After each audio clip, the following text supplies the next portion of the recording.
always forget to plug the mic in, don't I? Always forget to plug the mic in. Hi, 1, 2, check, check, check, check, check. Check, check, check. Check, check, check. That works. Excellent connection. Stream is healthy. Lovely. Lovely. Lovely. I love a bit of it. Hi, you're with Scott. I'm Ganja Kid. I'm Grave Kipwa. They call me Scuffles. They call me Strafe. They call me Sterling. It's midnight. It's always midnight. It's not midnight at all. I just say that at the start of every episode.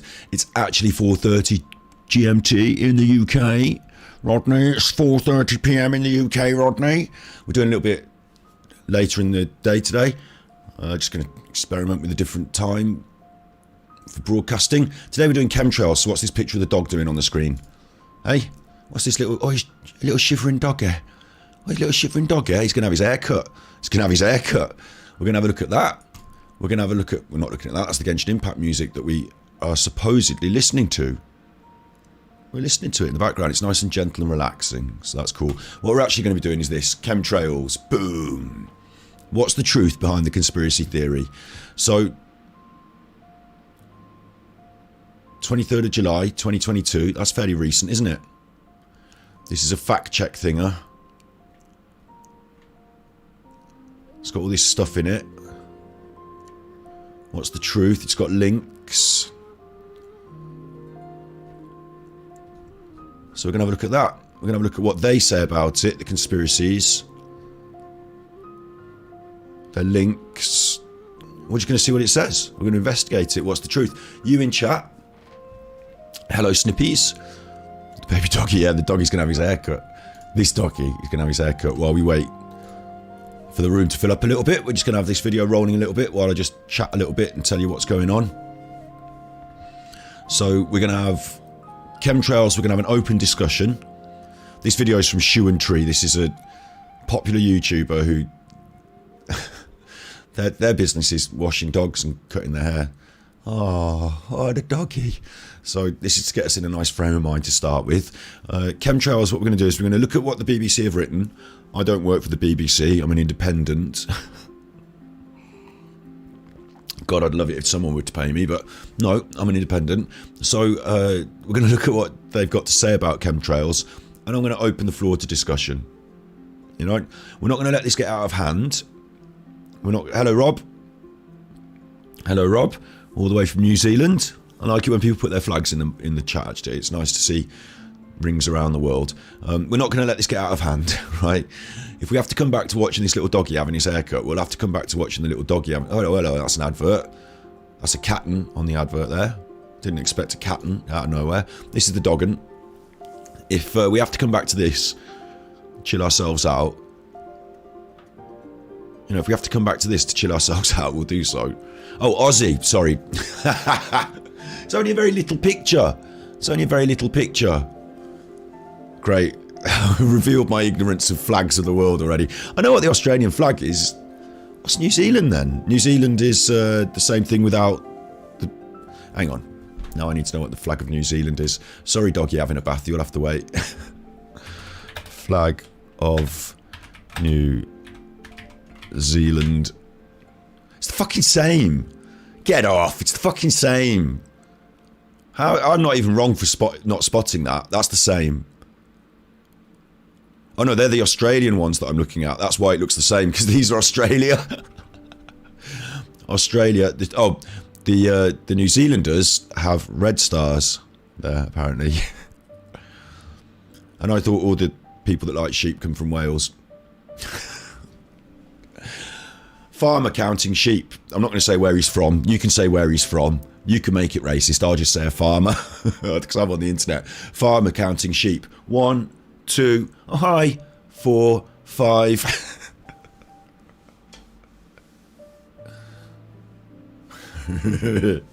Farmer counting sheep. 1, 2, 5, 6. 1, 2, oh hi, see you again. It's 5, 6. Anyway, so that's the new flags that I've learned. New flags, they're the fucking same. Blue with the stars in that shape.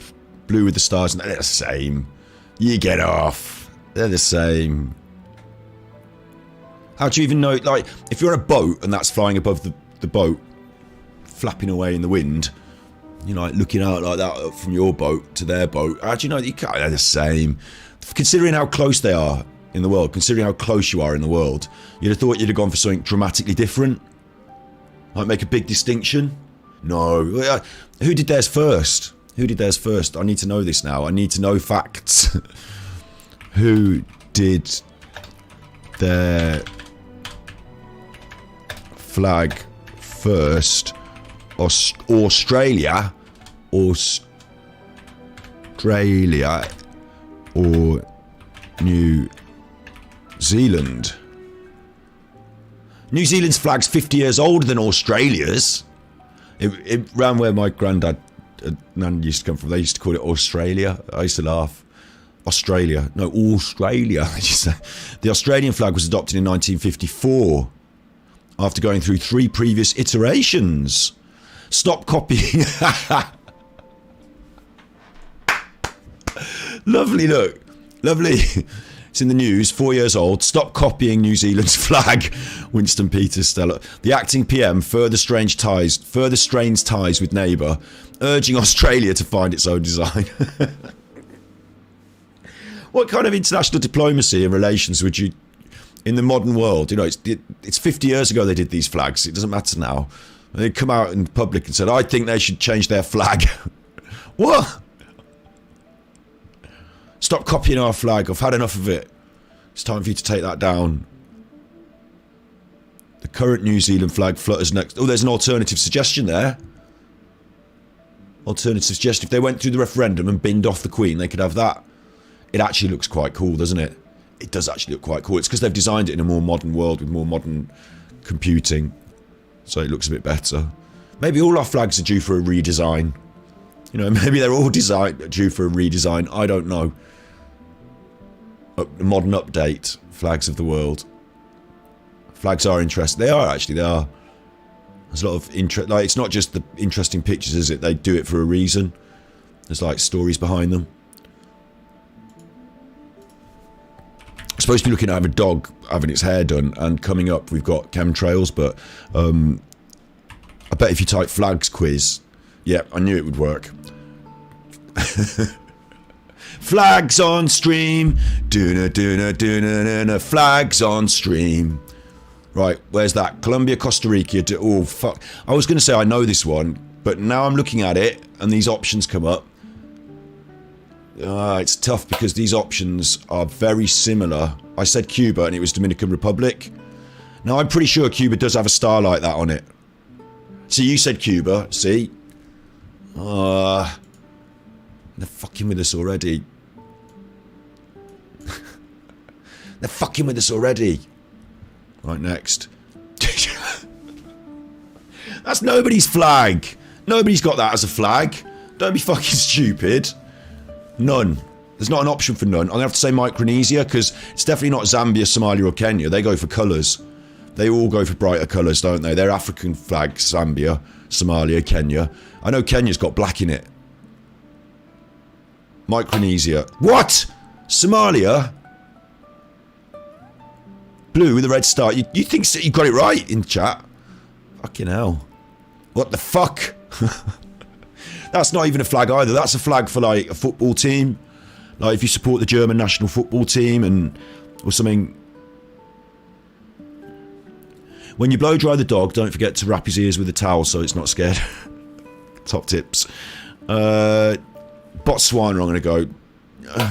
Uganda, of course it was Uganda. What am I, some sort of idiot?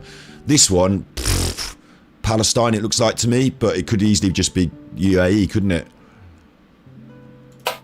Jordan, right, I've had enough of flags of the world. They can fuck off. They can fuck right off. At least I know those two are both New Zealand now these days. Not going to forget them in a hurry. Let's go back to this dog having a haircut. I need calming down. Somebody's little head massaged. I need calming down.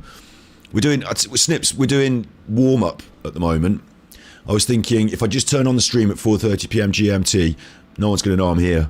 It's quite a big episode, Chemtrails. I was hoping to see a little bit of Uncontrolled Historian, maybe catch a a Lindsay Ashcroft or two. I was seeing if some people turn up. We might have a squirrel sniper, or they might think Ganji's not on stream. I looked there at 2 p.m. GMT. He wasn't there. He's not usually there on a Monday anyway. They might not be here. I'm waiting to see if the room fills up a little bit. But really, because these streams get recorded, saved, and people watch them later, this is not our normal time. So I can't expect it to be busy. But because it gets recorded, saved, and goes up, and people watch it in their own time later, then look at him having his haircut. Then I shouldn't do all this messing around waiting for the room to fill up. I should just go straight into it, and they'll just watch it later. Like, if you're watching this video now and you're watching it as a video, you're probably not watching me say this. You've probably skipped on to the bit where it says Chemtrails start. Or you might be well into doggies and you might be interested in watching this doggy have his haircut. This one doesn't like his haircut. He doesn't like his feet being done. My doggy's got the same problem. Doesn't like his feet being done. They're doing a really good job there, aren't they? That's their system, obviously. Oh, you're having a little lie down now.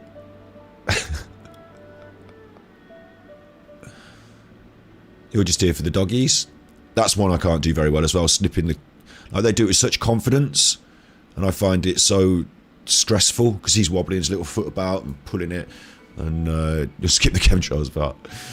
There could be more doggies. I'm having the doggy interspersed through the episode because I'm sure at some points I'm going to get wound up. A bit of a warning: you're a believer in chemtrails. That's cool. That's cool. That's what we're here for. I'm not going to have this. Oh yeah, I was going to do that at the start of the episode. I was going to give some ground while we're watching the doggy have his bum fur cut. I was going to give some ground rules, not rules, but what we're not here to do is we're not here to tell anyone, oh, they're fucking stupid or they're an idiot or I think this and you think that, so we hate each other. It's not that at all. We've all got ideas about things. Some of us have got some more abstract or off the wall or whatever you might call it, like behind the scenes, whatever, different thoughts. And the BBC have done the article. I've been doing my own research in the background. I've been trying to prepare this episode. The BBC have done it for me. So I've binned off all of my research and I'm just going to read through theirs and, talk it through as we go. I'm going to keep an open mind. I'll tell you straight off, I'm not a conspiracy theorist. However, I'm an anti-capitalist. I believe the government do not have our best interests at heart. Hello, Isabella. I read your comment. I looked at the video. I'm going to bring it up in another episode where we're going to have Giants version 2, the return or whatever. Interesting video, so no problem. Even Rob Files. I don't know who that is, but yeah. Oh, Rob Files, right. Rob Files, hello. We're talking to each other. Yeah, that's cool if you talk to each other, no problem. Yeah, people have their own beliefs, absolutely, based in observation and all that. What we're here to do is talk through our ideas together and at the end of it, hopefully find some consensus, even if it's not consensus in this, because the bottom line at the end, I think, will be where can we go from here to help everyone's mental health and to be working forward as a team? Because I think really what tends to happen is I'm anti... I think currently our government are failing us, and I think they're failing us deliberately so they can skim off the money.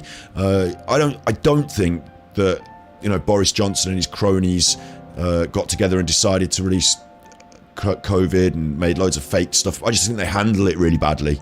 I think they just handle it really badly. I don't believe the vaccines were deliberately designed to hurt people or anything like that. I just think they handle them badly, and things have gone a bit wrong in some places. So. I'm anti-capitalist. I'm anti-mainstream agenda. I don't believe, when people say question the narrative, I think this is fucking ridiculous because I spent my whole life not believing, I didn't even need to question it because I didn't believe it in the first place. I see through the media like it's a transparent window. I studied media when I studied sociology and media. I did media studies, I did sociology, I went to university to study sociology and studies in social psychology, and I know a bit about the behind the scenes from the production of media and the sociology and thinking behind it. I think what's funny about this is I definitely don't fall onto the side of government shill. I'm anti that. I go out protesting against the things they do, but in amongst the group I'm with, there's lots of people who have ideas that are they're so removed from mine that we end up having an argument. They tell me I'm a government, oh, you fucking this and that. And like, I think, whoa, you've gone so far down the right. To some people, I think you've gone so far down the rabbit hole that these government people that I don't like are pushing you down that rabbit hole. Because if they can get your head firmly wedged down that rabbit hole, you're ineffective and you're not going to go out there and actually do something about the real things in the world that we can do things about. So that's how I find it surprises the fuck out of me. It really does. So, yeah. That's what we're about. Friendship, making each other laugh, enjoying each other. Yeah, that's right, Isabella. And, you know, discussing ideas. I'll remain open to everything that's thrown at me. I'm not easily swayed, but, you know, show me some important information, I will. And as we'll see today, I'm also gonna. I'm not here to back up the government. But I also think like some of these government people are here one day, gone the next. Like Boris Johnson's literally going to be gone before he finished his term in office. He's made as much money as he can while he was in the big house, and now he's going to go and spend it on an island somewhere. He's going to go off to Jeffrey Epstein's island and have some fun. Do you know what I mean? I don't think he's got any bigger. No, I think it's hard to be a clandestine group running the world and pulling the strings. I used to think that was happening, but now I think that rather than there being like a room full of like 4 or 5 big people telling people what to do, I think there's more like, you know, 50, 60, 80, 100 rich people all trying really hard to make themselves richer, and through the process they fuck people over left, right and centre. So I don't know. Is the UK one of the most heavily sprayed areas in the world? We will find out, I suppose. We'll have a look. We're getting to it now, aren't we? We're getting to it. Just have a little look, one more look at the dog having his haircut. Oh, look, the little doggy having his haircut. They go to sleep after a while, these doggies. He's having his little haircut. Having his little haircut. And then we are doing chemtrails as well through the prism of the BBC. And it's important to give a little... it's important... Oh, hello, Uncontrolled Historian. Good to have you here. One of the main people that we want in the chat. One of the main people now you are. You've been given your own hat. You're here, that's good. Right. So one of the things I want to say about BBC as well, because it's important to give a little overview, is I trust in great chunks the BBC. I think they do a good job. The British Broadcasting Corporation is the most independent, other than people like me on the internet, people like Isabella on the internet, people like you on the internet, you know. Other than that, they're the most independent in a way, because in the UK what we have, and we've had for a long time, is a system where we the people put our money in and it goes straight to the BBC. It's called a licence fee. It's more like a little tax. Anyone who's got a telly pays a little licence fee, and then that goes into a big pot. They take the money and they use it to produce the media. So it's not the government. In fact, importantly, the reason the BBC exists separately to the government is so that they can hold the government to account and not be a private enterprise paid for by somebody like most of the other media. So it's not, like, in my opinion, other people might argue about this and might say, oh, well, the BBC is totally biased. And it might be, you know, more or less biased in certain areas because individuals working there, like whatever, like we're all humans. But in principle, the idea is that it's not beholden to shareholders other than us, the people. It's not beholden to a private company. So it's not Rupert Murdoch trying to promote his right-wing agenda in the Daily Mail. This is by the people, for the people. And if it stops being like that, we stop paying for it and we fucking decide and change it. Like, that should be the general principle. The government do have a little bit of a, you know, push in a certain direction here and there, yeah, but the government have gone after 5 years, 10 years, and a new government come in. The BBC's been there since like the 1920s, 30s. You know, it started out on radio. It also does entertainment, and that's why the entertainment's important as well, is because it creates a diverse platform. It's not just beholden to, you know, it's not just about what's most popular or most profitable, but it can do what's good for the world. So we do diverse programming, children's programming, education, history, all sorts of stuff. So the BBC's got a slightly different remit to other media producers, and for that reason I find it to be the most trustworthy out of all of them. Some people totally disagree. Some people think the BBC is completely biased, and what's surprising is when you look through the comments they think that it's biased on both sides. There's no comments on this one. They don't always let you have comments. And of course, the comment sections of the BBC Have Your Say are completely dominated by people who are paid by the right wing to write comments. So, but that's why I use the BBC, and that's why we're going to use it as a start point. I think it's fair, and it's the best I'm going to get. It's the best I'm going to get. Because they're reasonable people as well, that are proper journalists and live to journalistic standards. And standards of journalism...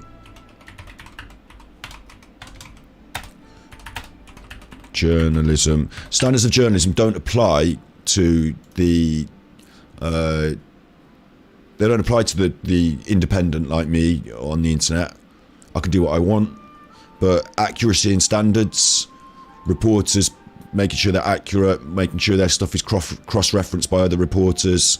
There's some quite interesting and serious parameters for being considered a reputable journalist. And so these journalists that are writing their stuff on the BBC with their names on it adhere to those standards. So that's good. Yeah, that's good. The BBC did do great shows, didn't they? Yeah. And it wasn't for profit. It wasn't what was popular. It was what they considered to be beneficial in a wide sense. So I think that's good. Like, we're less on the BBC. We're less Love Island and more documentaries. That's how I feel, anyway. So let's get into what they say, and let's start looking at chemtrails. Oh God, this will be fine. The word chemtrails has trended on sunny mornings this summer, but what's the truth behind the conspiracy theory? I'll tell you straight outright, the conspiracy theory that I know, I'll tell you where I start from, is that conspiracy theory is that they're spraying something from the air in order to affect our minds, maybe. I'd think it would strange if they spray something from the air that would hurt us, like physically hurt us, you know, like detrimental to our, like to kill me or to give me cancer. That would be weird. A great example, Roger would love this as well. Sorry. Nigel would love this. Get confused with who I'm talking to about what, because there's so many people on chat. Nigel would love this because Nigel and me talk about my local MP. I saw my local MP the other day while I was driving my car. He was walking down the street with his, I think he was with his son, having like, you know, a country walk. I was out in the countryside driving my car, going to take my dog for a walk, and I saw my local MP on the side, like walking, having a day off.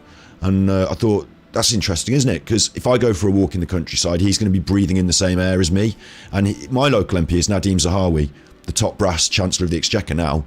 So he wouldn't want to breathe in the same air as me if I was getting poisoned.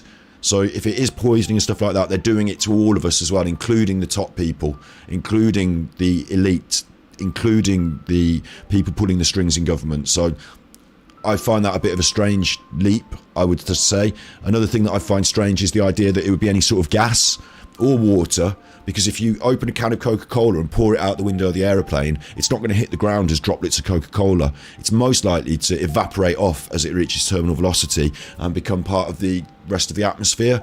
That atmosphere has a water cycle, a regular cycle. Some chemicals don't make it into that cycle. Some do, some don't. Some, because the atmosphere is thinner at the top as it goes up and denser at the bottom, some just move up through the atmosphere until they're burned off by the UV rays in the sun or become part of that upper atmosphere that drifts off into space. So I'm not certain that everything that you release high up in the atmosphere comes down to Earth. I'm not certain about that. In fact, I'm pretty certain some things don't. I've seen some weather balloons keep going up instead of coming down.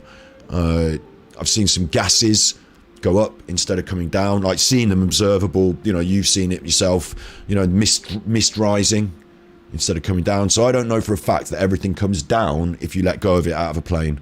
So there's my two things that I think instinctively, I'm not sure that chemtrails could work. If I wanted to pollute people with chemicals, I'm not sure releasing them in the upper atmosphere or the mid-atmosphere is the best idea. Me personally, I would probably pollute the things that the poor people eat and drink, because I wouldn't want the rich. If I was Boris Johnson, I'm not drinking tap water, I'm drinking Volvic or Evian, and I'm not eating Mars bars, I'm eating Fortnum & Mason Belgian chocolates, and I'm not having a sandwich out of the Shell garage, I'm having a stuffed pig with an apple in its mouth, and I'm not. Do you know what I'm saying? Like, people of an elite echelon, they spend more money on certain goods and products and don't consume certain things that we, the common people, would consume. They wouldn't drink the beer that I drink in the pub. I don't drink anymore, I've given that up, but that I used to drink in the pub. They wouldn't drink, they wouldn't smoke the cigarettes I'd smoke. Like, the reason that the poor people are more directly harmed by rising prices and taxes on certain aspects of, like a sugar tax, a smoking tax, is because we spend more of our income on those things. Like, when you get certain level of income, it doesn't matter so much how much petrol you put in the car, because you just easily afford it, and you're spending more money on other stuff anyway. So there's this interest, like, we know this is an economic fact, that certain economic groups don't consume the same products, maybe. They don't live in the same areas, so maybe that. But, you know, like I say, if I sprayed something in the air, I've got no way of stopping it from drifting over Boris Johnson's house. Whereas if I put it in the McDonald's, I can pretty much guarantee that, you know, the people that go to Eton aren't regularly eating McDonald's. So if you're doing it to me, you're doing it to yourself, and you can get me to believe that saturated fats will kill me by clogging up arteries is avoidable. Interesting point, yeah. Interesting point.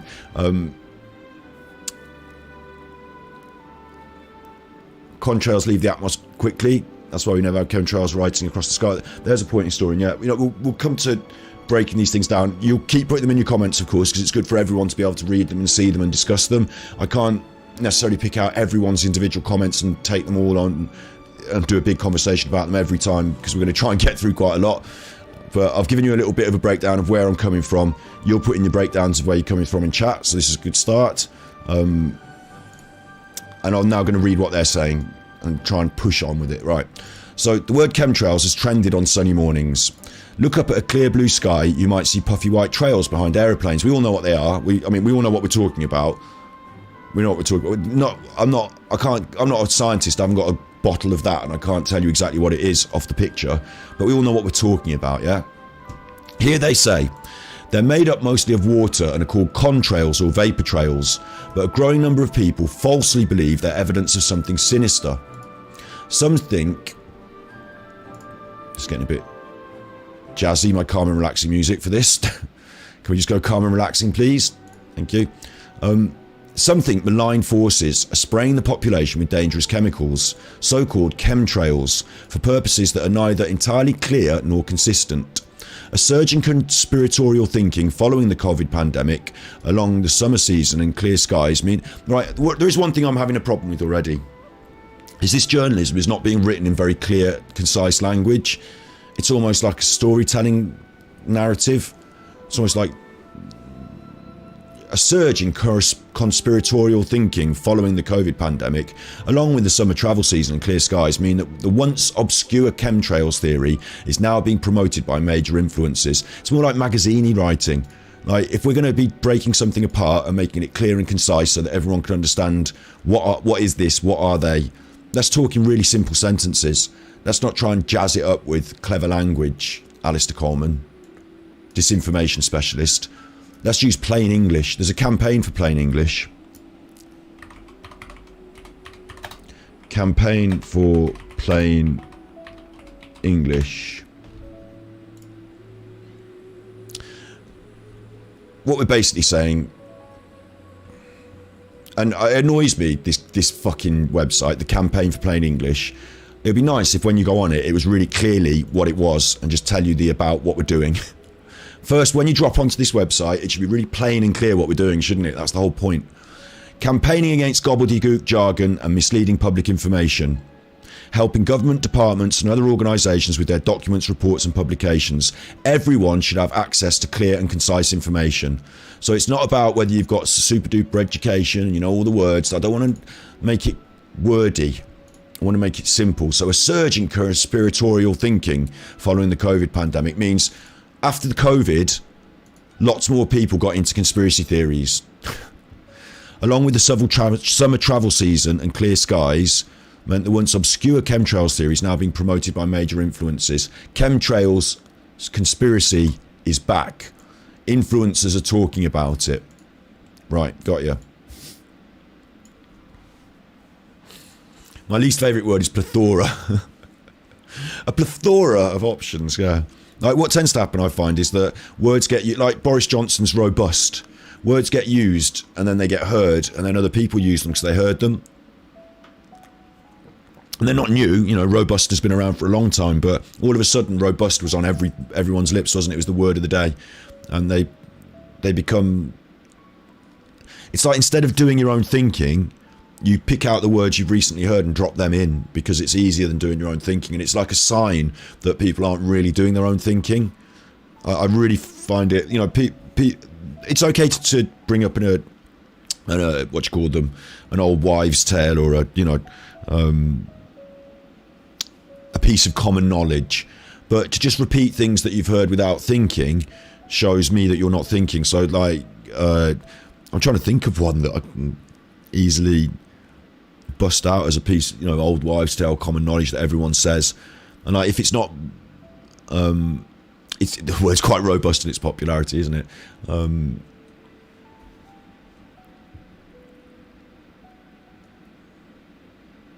I don't know, I'm trying to think of a good one, but you know what I mean, like you'll notice it in chat now, or not in chat, in your conversation in life, or on the news they do it a lot as well. Whoever's writing the news, they sort of say, right, what did you say yesterday? We'll start with that as the basic principle, and we'll just change some of the words, and there's your new report.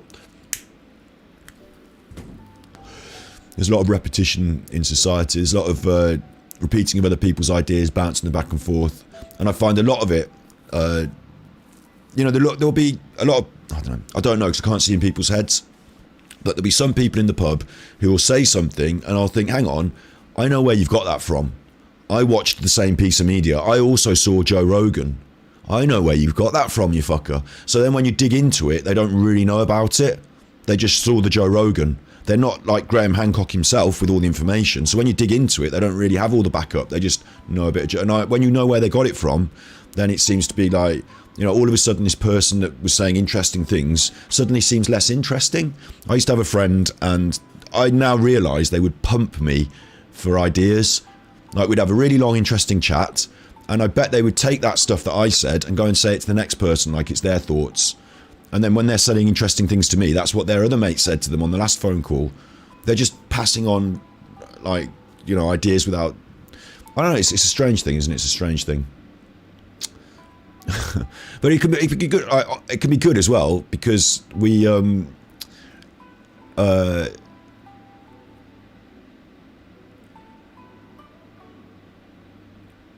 know they just know what Joe said for no critique. Yeah. We've got a lot of smart people in the chat here, and which like memes are fun. Using the same word as other people use for reasons. You know, making jokes out of things being public consciousness, collective consciousness in the news. You know, it's okay to have like similar. Like we're human and we're going to have similar thoughts at times, so that's okay as well. I'm not saying it's completely unacceptable, but it's just strange the way it happens, isn't it? What are contrails, eh? What even are contrails? Contrails are formed, so this is not the chemtrails now, this is the explanation of what they say. This is not chemtrails, this is what it really is, what we really think it is. We're going to dispute whether it is. We're going to look at the conspiracy theories in just a minute. But first of all, we're going to state clearly what they say it is. Contrails are formed when water vapour and fine soot particles from burning jet fuel freeze into ice crystals.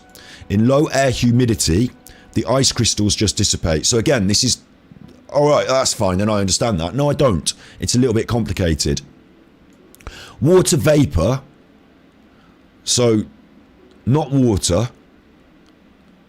but water vapour. I've got a vaporizer, a huffer. I've got one of these.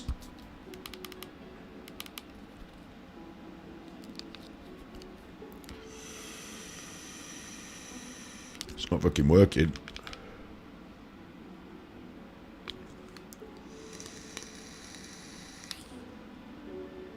A little bit of water vapour.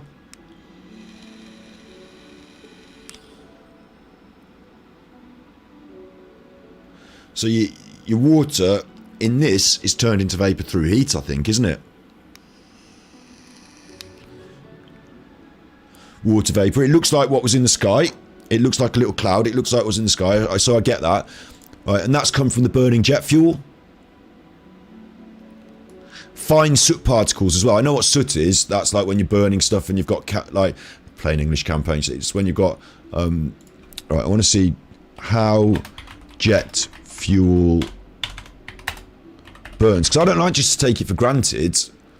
You know, I don't like to just take it for granted. I just like, but then I look at this and it might get a bit more complicated for me. So like, it might get a bit more complicated. It's very important jet fuel be free from water contamination.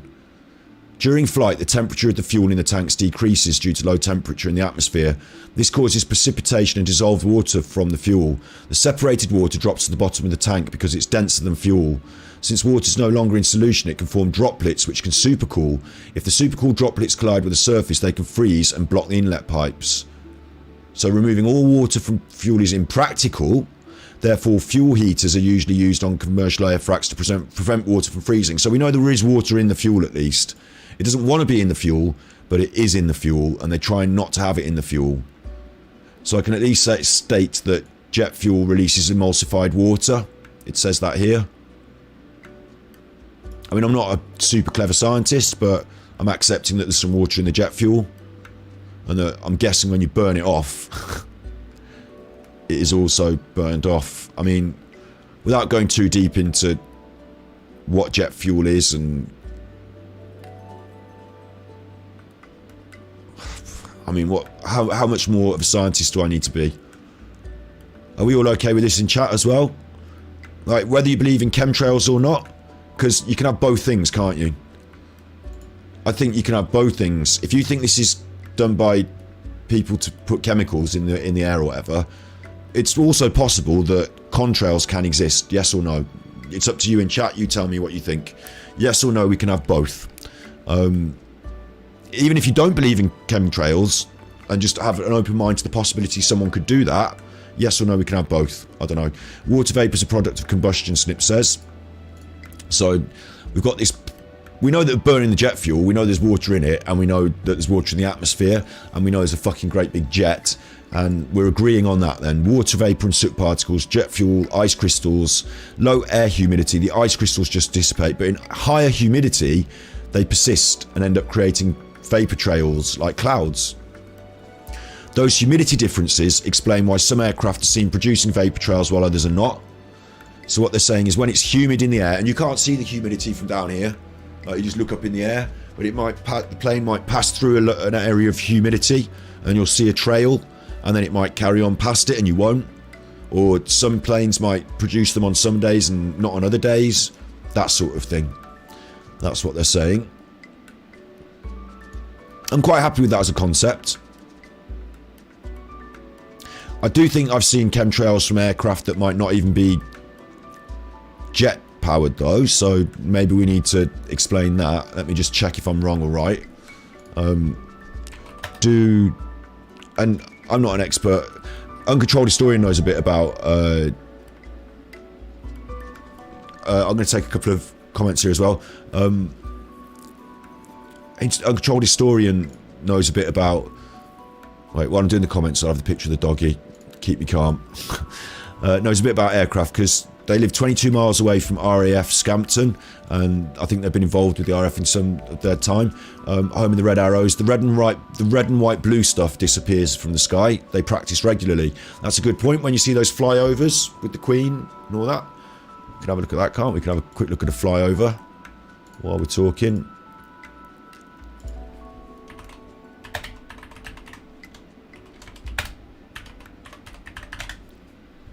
These sort of things, they do dissipate, don't they? They release.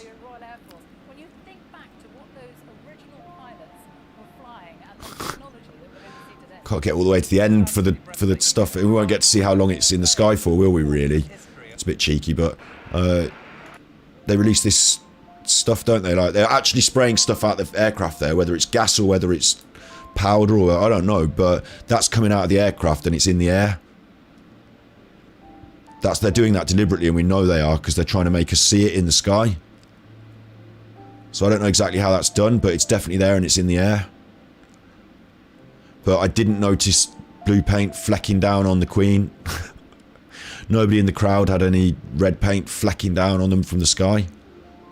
In fact, quite similar to my conjecture, it's sort of drifting off up into the sky, isn't it?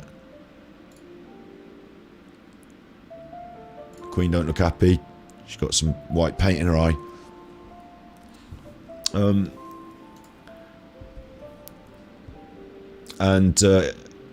Rob said he worked in emergency departments for over a decade, so within days of chemtrails appearing, they had spikes in respiratory distress.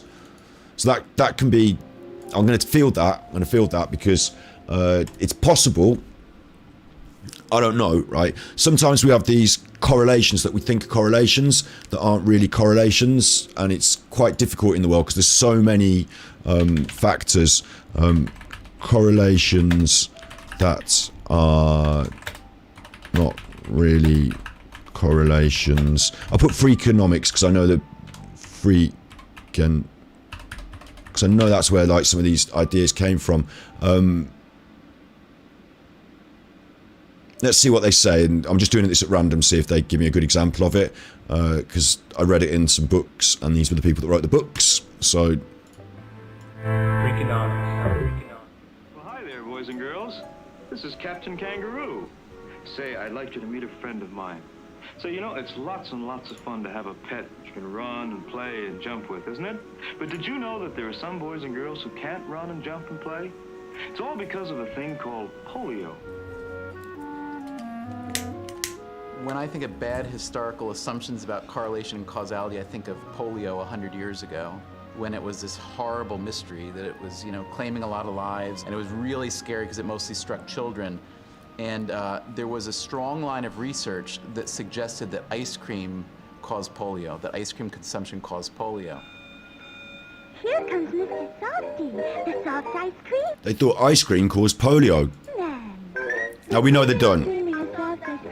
We know that ice cream does not cause polio, yeah? The reason that correlation was thought to be causal was that polio spiked in the summertime.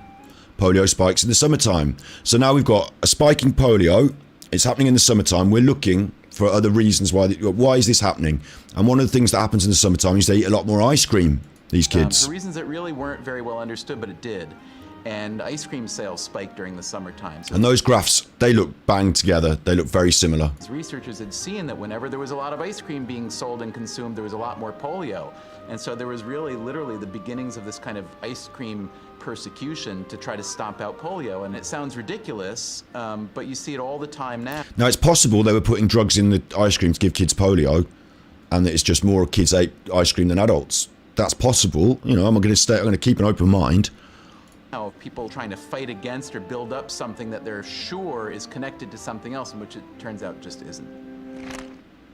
I'm surprised they didn't give us the real reason why polio spiked in the summer.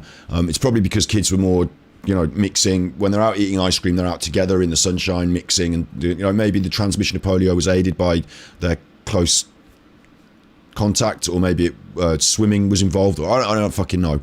But I'll ask quickly why polio spiked in the summer.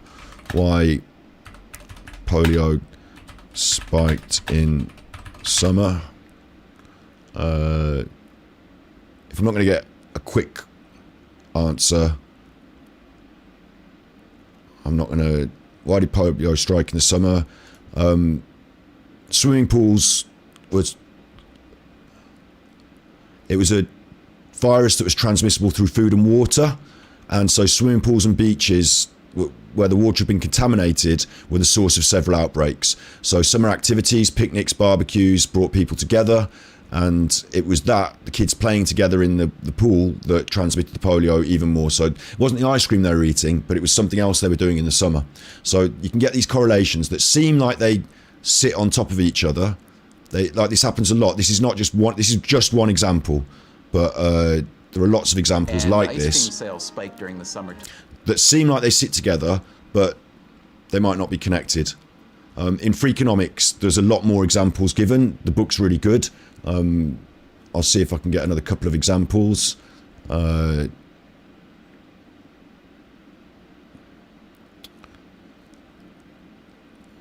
free economics and correlation causation. Wonder if this will show me another couple. It's quite a lot of words, isn't it? Quite a lot of words. Are swimming pools more dangerous than guns? Do drug dealers live with their mothers? You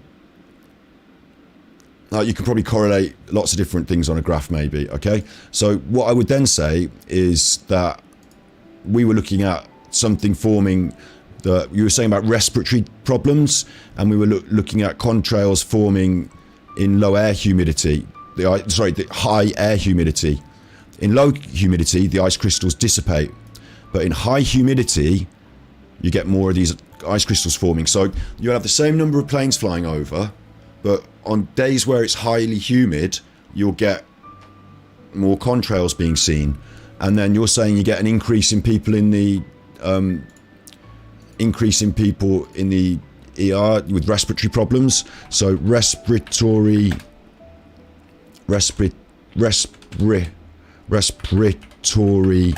problems and humidity. Whether that's too humid or not humid enough can make it harder to breathe when you've got COPD. Adding humidity to the air may be beneficial, but too much humidity can cause health issues. Too much humidity worsens respiratory problems, Asthma Healthline. So just in general, we're finding that high humidity increases respiratory issues.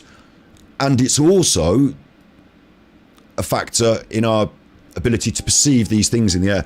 If it's highly humid, you're going to look up in the, a bit like red sky at night, shepherd's delight. Red sky in the morning, shepherd's warning.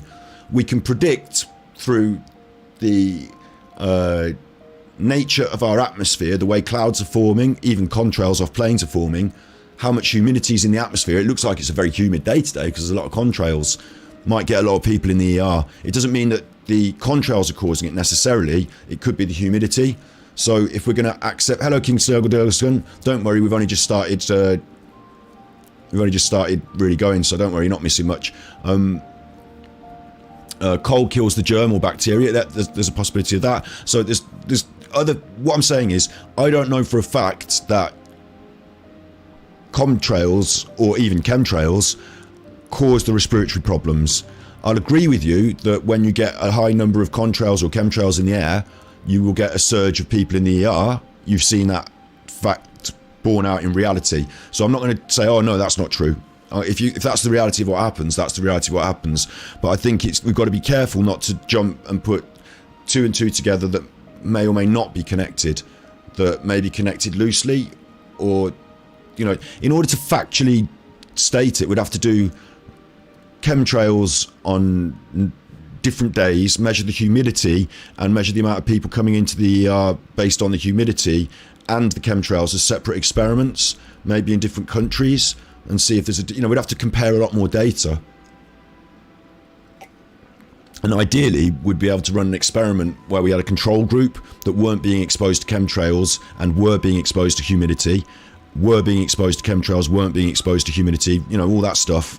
We'd have these control groups, but unfortunately, I suppose it's very difficult because we're talking about our entire atmosphere and the entire population. Rob says there's a correlation between anti-tobacco campaigns and the rise of chemtrail spraying. There may be. As I said, like, if we plot all the things that are happening on graphs, some things are definitely going to line up together that might not even be connected, and some things might be connected. And I'm not going to say no, they're not. It's possible that the tobacco companies decided to start spraying things in the air when they've lost their grip on their market, when their market is being weaned out. That's possible. They've got a lot of money. They've got a lot of, choices. So I'm not going to say no, it's not possible. I don't trust what the government tell me, and I don't trust just because it says it in the news that I should believe it. But at the same time, I'm trusting my own instinct here and a basic rudimentary grasp of atmospheric science, and also thinking about motivation, because a lot of the time I say follow the money or follow the motivations. And for somebody to be doing this, I mean, for a start, is the person in the plane, I've got a question for you on this, I'll ask all these questions later actually, we'll go through my critique questions later, but just on that fact, on correlations between this thing happening in the sky and other things, we're saying that this thing happens in the sky legitimately on humid days with high humidity. So, or not even humid days with high humidity, but in parts of the atmosphere where the humidity is high. So it's possible that could also be an influence on other things that correlate. High humidity means vapor trails last for long periods and become thin layers of cirrus clouds. So again, this is called Fact Checker that we're looking at today on the BBC, and they're throwing other facts at me. All right, he's going to... Yeah, good. I was going to say, without explaining what they are, but no. Met Office meteorologist Ada McGivern told the BBC, and it's good to tell us who's saying these things so that we can verify their credentials. Cirrus clouds are short, detached and hair-like and are found at high altitudes. It's very unlikely that any of these chemicals in the clouds would ever reach ground level because they're set at such high altitudes, he said. So that's what I said at the start, so that confirms my initial belief. So I'm feeling comfortable with that. But, you know, we don't have to believe that. I think we could do experiments where we say, I'm going to pour this out the aeroplane. Will it turn into a cloud? Will it hit the ground? It's going to be hard to verify what hits the ground. You have to have someone down there with a great big piece of paper. But, you know, we could do some experiments to find out how viscous, how thick, whether I have to drop custard, whether, you know, what comes out, does it hit ground level? And the question would be, go on, King Snurglesnurgleson's going to drop a truth bomb. There's an idea that smoke and those that use asthma inhalers were less affected by COVID because their lungs were kicking out more liquids than the COVID, wasn't it? I know that marijuana protects... while you drop your truth bomb, I'm going to... you said, my grandfather was the actual biological father. Offloaded on his grandfather, father of mine became the top Freemason. Wow. I don't know what Freemasons really do, but... if they want to pay me any money to shill, I'm open to investment. I want to just quickly say this: cannabis protects COVID. They did a study and they found out that cannabinoids block the cellular entry of SARS-CoV-2. SARS-CoV. Look at that. Cannabinoids block cellular entry. So when I'm worried about people coughing around me, I light up. So they're, oh, he's smoking that weed, it's smelly. And I'm like, you're fucking coughing. I'm protecting myself.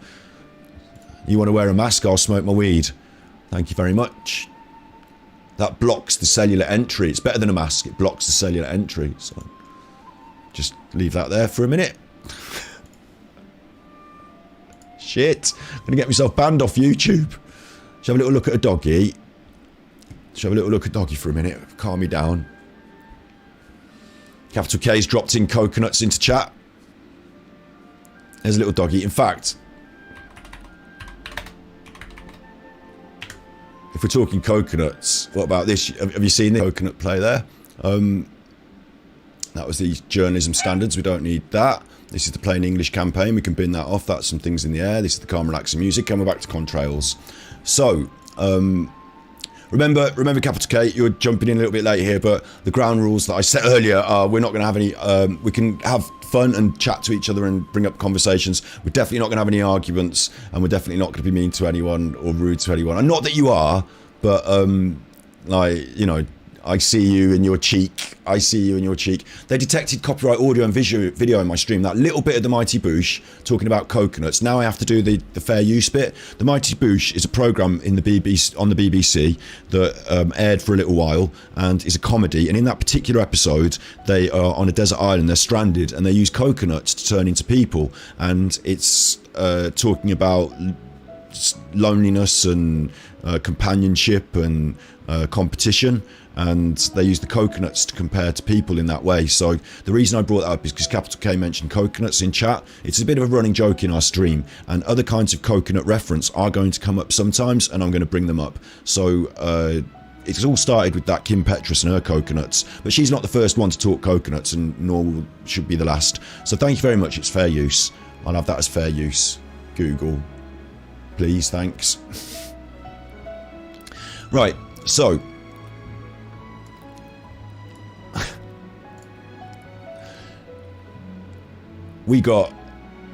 I shouldn't do these thought breaks because they confuse me.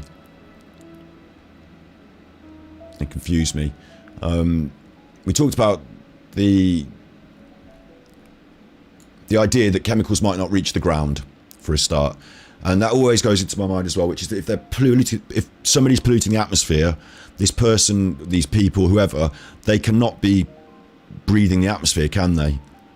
Like, they cannot be drinking the groundwater, they cannot be walking in the fields, or one of the things about our politicians, as much as I despise them, because like I'll use Nadim Zahawi, he's a much better example, and Boris Johnson's a very good example of this, but I use Google as well.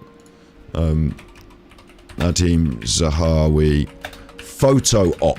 Like, what they do is, because they've got a really expensive media machine behind the Conservative Party, all these people in power are photographed a lot, and it's not like they're just photographed, looking stupid. They're photographed by their own people to make them look good, to make them look statesman-like. They appear in these buildings with these, pillars. And as an MP, another thing that they do, you'll see Boris doing it a lot, is they go around all these places. Like, they turn up at the opening of a chuffing tin of beans. They're always, showing how normal and real they are. Business minister, this was when he was the business minister, always popping into people's businesses, like, they're always out there getting their photo taken, doing this stuff. It's all just photo op politics, and they use our taxpayer to fund those photographs.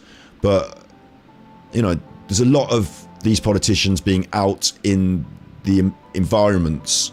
So if they are polluting the environments, maybe not these politicians directly, but if somebody is, I would expect them to not be in the environments themselves.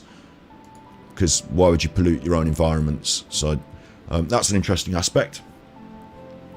High humidity means vapor trails last a long period. They become these cirrus clouds, so they won't even reach ground level. One persistent belief among followers of the theory, and remember this conspiracy theory stuff, it gets diffuse, so it's hard to say exactly what people are saying, but you can bring up whatever you like in chat.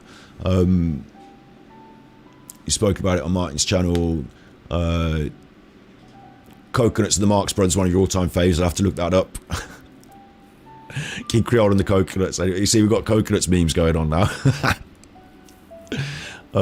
I'll try and keep up with chat, but also I'm trying to drive this, so the chat's always there for everyone to refer to later, and I put it on screen above us. If anyone's having trouble reading it, I'm actually going to make it a bit more legible today, I think, for you, just to make sure it is recorded there forever, because I'm not trying to block anyone or close down any voices. I'll just turn off the chroma key for that, so it's much more clear on screen, so it's always recorded forever. And if you're watching this as a video later, discuss this in the comments, get into it, we'll refer to them in another episode. One persistent belief is the early morning chemtrails encourage greater cloud cover, but this can be so like they're seeding clouds, that they're starting off a cloud and then that will develop into a bigger cloud and you won't get a sunny day. This can be explained by the natural process of convection.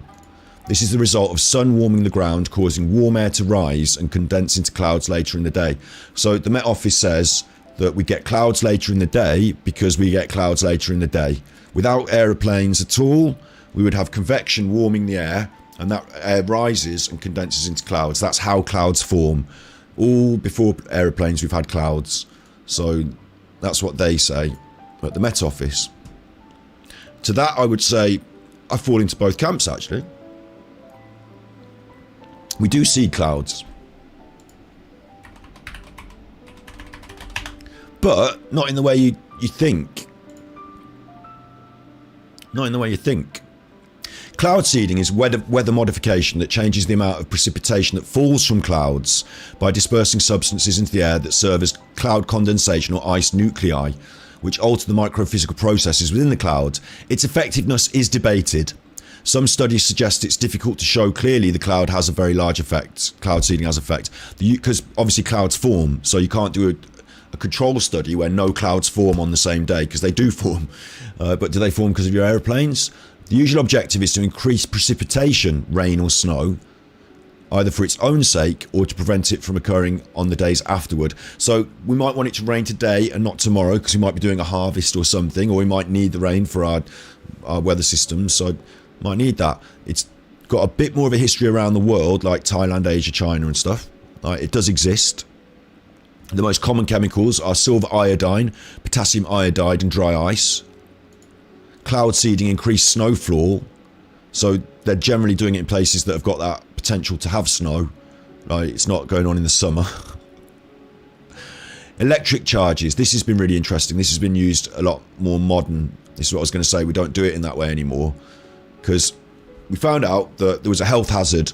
Dropping silver iodine temporarily incapacitates or possible residual injury to humans and mammals. Detailed ecological studies, toxicities. So we're not doing that. They confirmed it. So in 1978, 3,000 tons of silver were released into the US environment. It led the US Health Services and EPA to conduct studies, and it led to the Clean Water Act of 1977 and 87. So we've been through this sort of, 50 years ago. They tried liquid carbon dioxide. Like, all sorts of things have absolutely been used to create clouds, to seed clouds. Here, the Thai farmers were repeatedly suffering a drought, so they tried to artificially rain make. This was the Eureka organisation in 2001, and they received permission to use the technique. In China, they do it.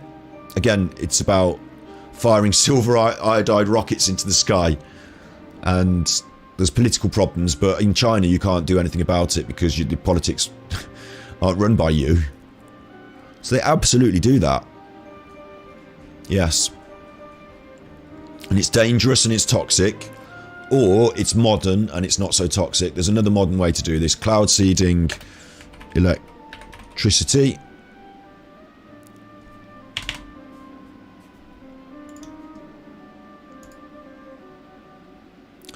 What they do,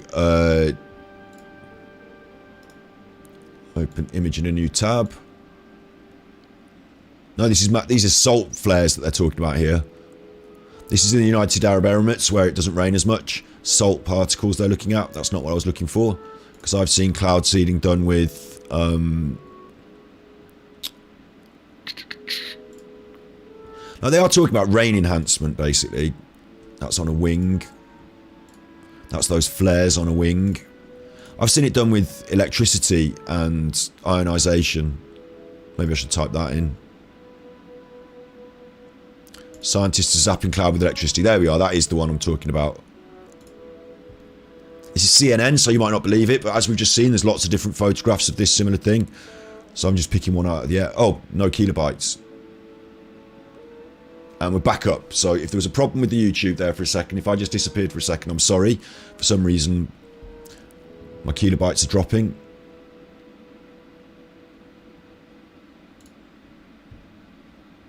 And like they're up and down like a fiddler's wrist. My kilobytes. Which is a big problem for us. I should have to plug it in at the wall, but let me see my stream health. Stream is healthy, it says, so maybe it's just a problem at my end. You tell me in chat if there's a problem with the stream. You're all loud and clear. You say, okay. So we've got innovations about charging droplets in clouds to make them more likely to fall as fast as rain. They zap the clouds with an electric charge. And I've seen one of these. I haven't seen this in this article, but I've seen one of these flying along, basically creating a contrail. Right, it's, contrails are what we're talking about, aren't we? So that's the whole thing. Not chemtrails here, but contrails. Creating that water vapour, starting off the cloud process. So it's possible. It's being done. It's being done out in the open, in public, deliberately, in places where they need more rain, where they're trying to control their weather. Okay, my stream's alright then. Fine, lovely. So I'm open to that. I am open to that. I think that's something that I saw more like. Yeah, this is something that I saw more likely. More like this. It was smaller aircraft I was looking at. Like, I don't know what Potato News is. I've never looked at them before, but there's an aircraft that I was looking at. They've got these arrays that create electricity, that create vapour, that... Like, it all makes sense to me that you could do that, and you would. I think that was Australia. No, that's North America. It's about climate, it's about farming, it's about rain. So, I'm kind of happy that that happens. I mean, I'm not happy it happens. I'm happy to say it happens. And I think this is one of the problems with these conspiracy theories. Is that you've got fact, you've got reality, and then you've got some conjecture over why. You've got some other stuff you might not be able to prove. I can't prove that's innocent.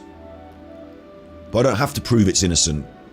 I think it's more on the shoulders of people to prove that it's some sort of deliberate negligence. Like we had the deliberate negligence in the 70s, where they were firing the silver iodine into the atmosphere. Maybe not deliberate, just negligent. You know, we've had the failings, we've had the laws put into place so that we can't fucking pollute the atmosphere without anything and any odd stuff. And we've got the people that live, like the politicians that created those laws, they were worried because they were breathing in the atmosphere. So we've got this sort of, as long as my local MP is turning up at my local supermarket to snip the ribbon, is, you know, photographed at the local school sampling the dinner, you know, as long as they're doing all that, then they are exposed to the same toxins. So I don't know. But it's true that they do it, isn't it? It's true that they do it. So I'm glad we found that out. How did the conspiracy theory begin? It's an interesting question, because I don't think it's one theory. I think there's a lot of these days. I think there's a lot of people on the internet sharing ideas. I think some people on this place think this, and I think that person over there has come up with this, and I think Martin Leaker might be saying that, and I think some of them in his chat believe and some of them don't, and I think, you know, I think it's so diffuse, like those clouds these days. I think it's hard to say who believes what and where it begins and ends. I think that's really hard. I think it's more like a, you know, it's more like clouds. The idea that governments or shadowy forces are routinely spraying the planet with chemtrails from scheduled passenger flights took hold in the 90s. I don't think that's true. I think it might have started when we found out they were spraying us with chemicals in the 70s. Initially, believers claimed sprays containing a toxic metal, barium, were being used to either pacify or reduce populations. Now, there's a huge joke in this thing here when they talk about Vietnam Agent Orange. That's what you're thinking, because they did spray. Yeah, I'll show that. We've got another example of people spraying. Is that DDT? Then my kilobytes dropped then to 0 when I searched for that.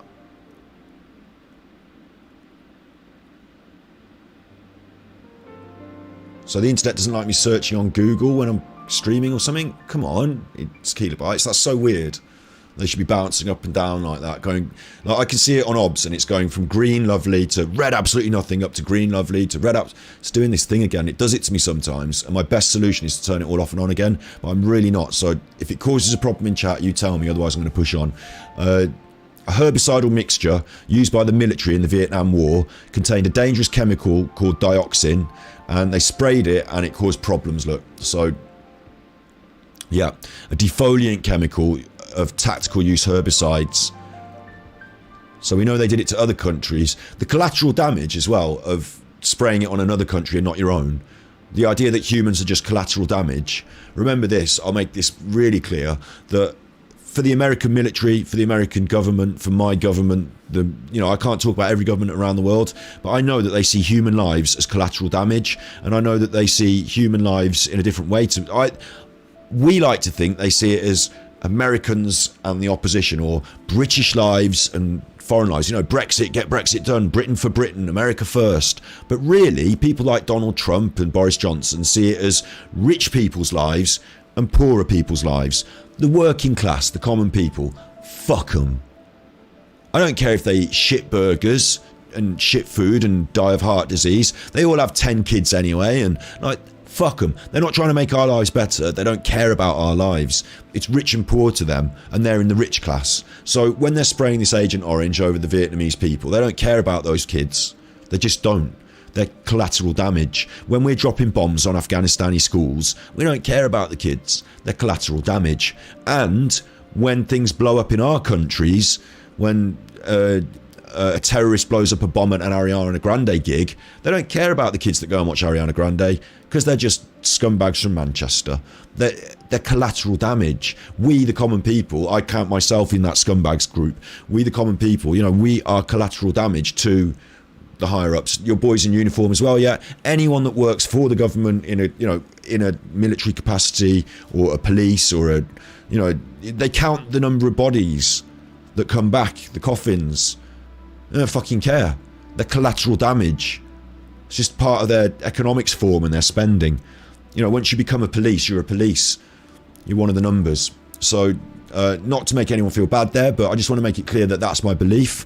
Therefore, to assume that they wouldn't do anything like that to us at home, to say that we couldn't possibly be, spraying our own people with... They don't care about us. We're common people. We're collateral damage. They'll experiment on us, they'll fuck with us, they'll do whatever. They don't care. We are collateral damage. So yeah, I could see that they would spray a toxic metal on us, and we have just seen that they did spray toxic metals on us. So yeah, that's possible. But they believed barium was being used to reduce populations and pacify us. Now there's a different thing.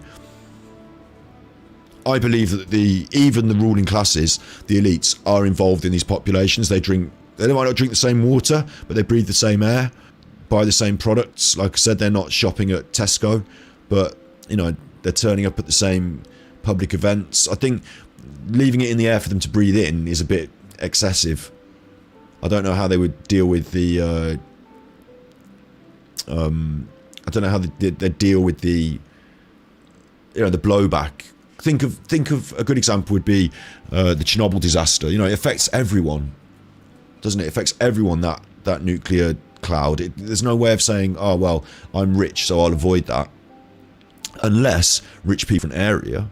But then we'd have to talk very specific, localized, focused population controls. And this gas is not, this water vapor, it's not, it's not, or vapor of any sort, or barium, it's not localized and specific. So I don't know that. And then reduced populations, I think, is fucking ridiculous. The populations that we're trying to reduce, there is a burden of social care in our society, and that burden is from the elderly population. Like we have to, but bear in mind, they put in the money over the years to create the social care system to care for them. We just haven't used the money in that way. But hello, Squirrel Sniper. What did I say to you earlier? Did I say hello earlier to you? Your comments aren't being posted. Make sure you comment here then, and you can see I'm not hiding any comments. Sometimes because of YouTube's system, it might not allow some things, but we'll try. So yeah, the very wealthy are trying to increase the population for low-wage workers. Exactly.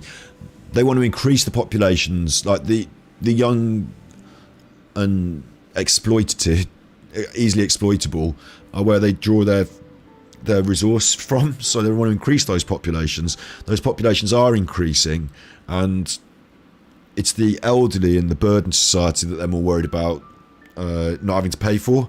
And you can bear that out in their approach to COVID. Initially they wanted herd immunity and to let those people die, and a lot of people did die. People say, oh, the vaccines and the government and the vaccines, but the government weren't interested in vaccines to start with. That was a little after the thing got going that they got interested in vaccines. Initially, they were interested in just letting it rip. And if we'd have gone with that and allowed it to happen, then a lot more vulnerable people would have died, and that would have saved a lot more money for the economy. But it's not about population reduction. That's a strange idea. There's no desire or push, even from the elites, to reduce populations. In fact, if anything, it's you can be seen in society in the way it runs that that's not their major concern. And if it was their major concern, they could do some other stuff about it. Like, for example, among the lower working classes, you see a higher rise in you see a higher incidence of teenage pregnancy. So you could educate and you could provide contraceptives, and there's lots of ways that you could reduce that figure. But I don't know. We could talk about maybe we should have to talk about population. Squirrel Sniper, please Google it. Geoengineering and chemtrails.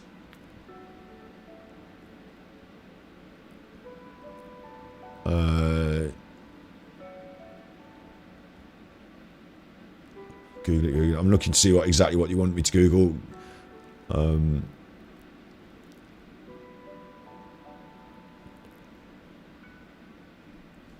I'll quickly just Google that with chemtrails for you.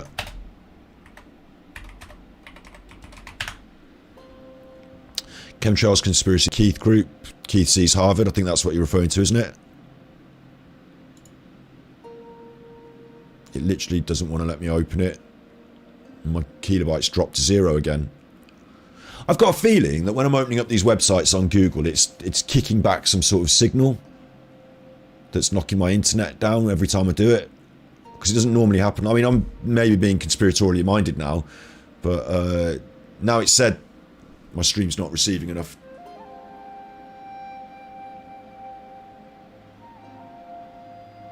The best thing I could do is turn it off and on again, and that would probably fix it, but I'm not prepared to do that, because we're halfway through a big episode, aren't we?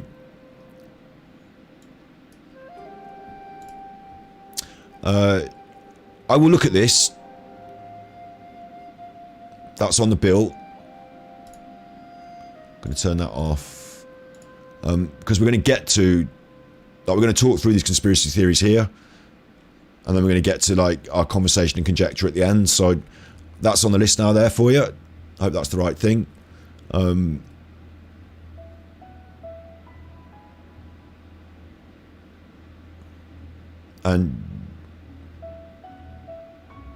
you can chat. You can tell me in chat if that's right or not, or whatever. So we'll get to that. Yeah.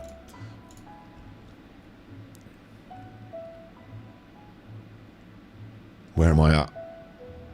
The idea they're spraying stuff to reduce. Well, okay, so we said reduce populations. We looked at that, and we sort of we're going to do another episode on population then, because that's a whole big topic. But I'm not a believer. Someone who I'm close to that has seemed to have some strange ideas about all the COVID and stuff. They asked me, they told me they thought that it was a way of the government reducing our population. That idea came up with that. But I'd said it was ridiculous, because to reduce the population most effectively, you would let the virus rip. Lockdowns, vaccines, protections, that reduced the amount of deaths. What the government were trying to do initially was to let it rip. And when the medical world stepped forward and said, this is a fucking mistake, they hurriedly changed their tune 2 weeks after, and we had a lockdown. But I remember Boris Johnson talking about herd immunity and wanting to let it rip. So that was because they gleefully saw an opportunity to kill off old people. Because Boris Johnson was elected, not just on a Brexit mandate, but also, and it's been forgotten now that they're talking about their new leader, but it's been forgotten that he was elected on a mandate to reform social care. Squirrel Saber says Harvard University. That is Harvard, isn't it? Harvard University, what I brought up there. Maybe I got it wrong.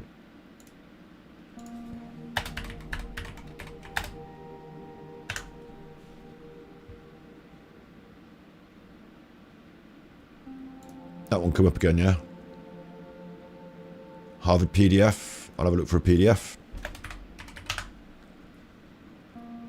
This...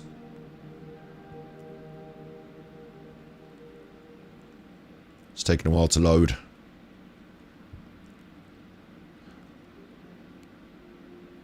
It's taking a little while to load, but it is loading. It is loading. I'm surprised. My kilobytes seem to be standing static at a nice level. So we'll have a quick look. This, yeah?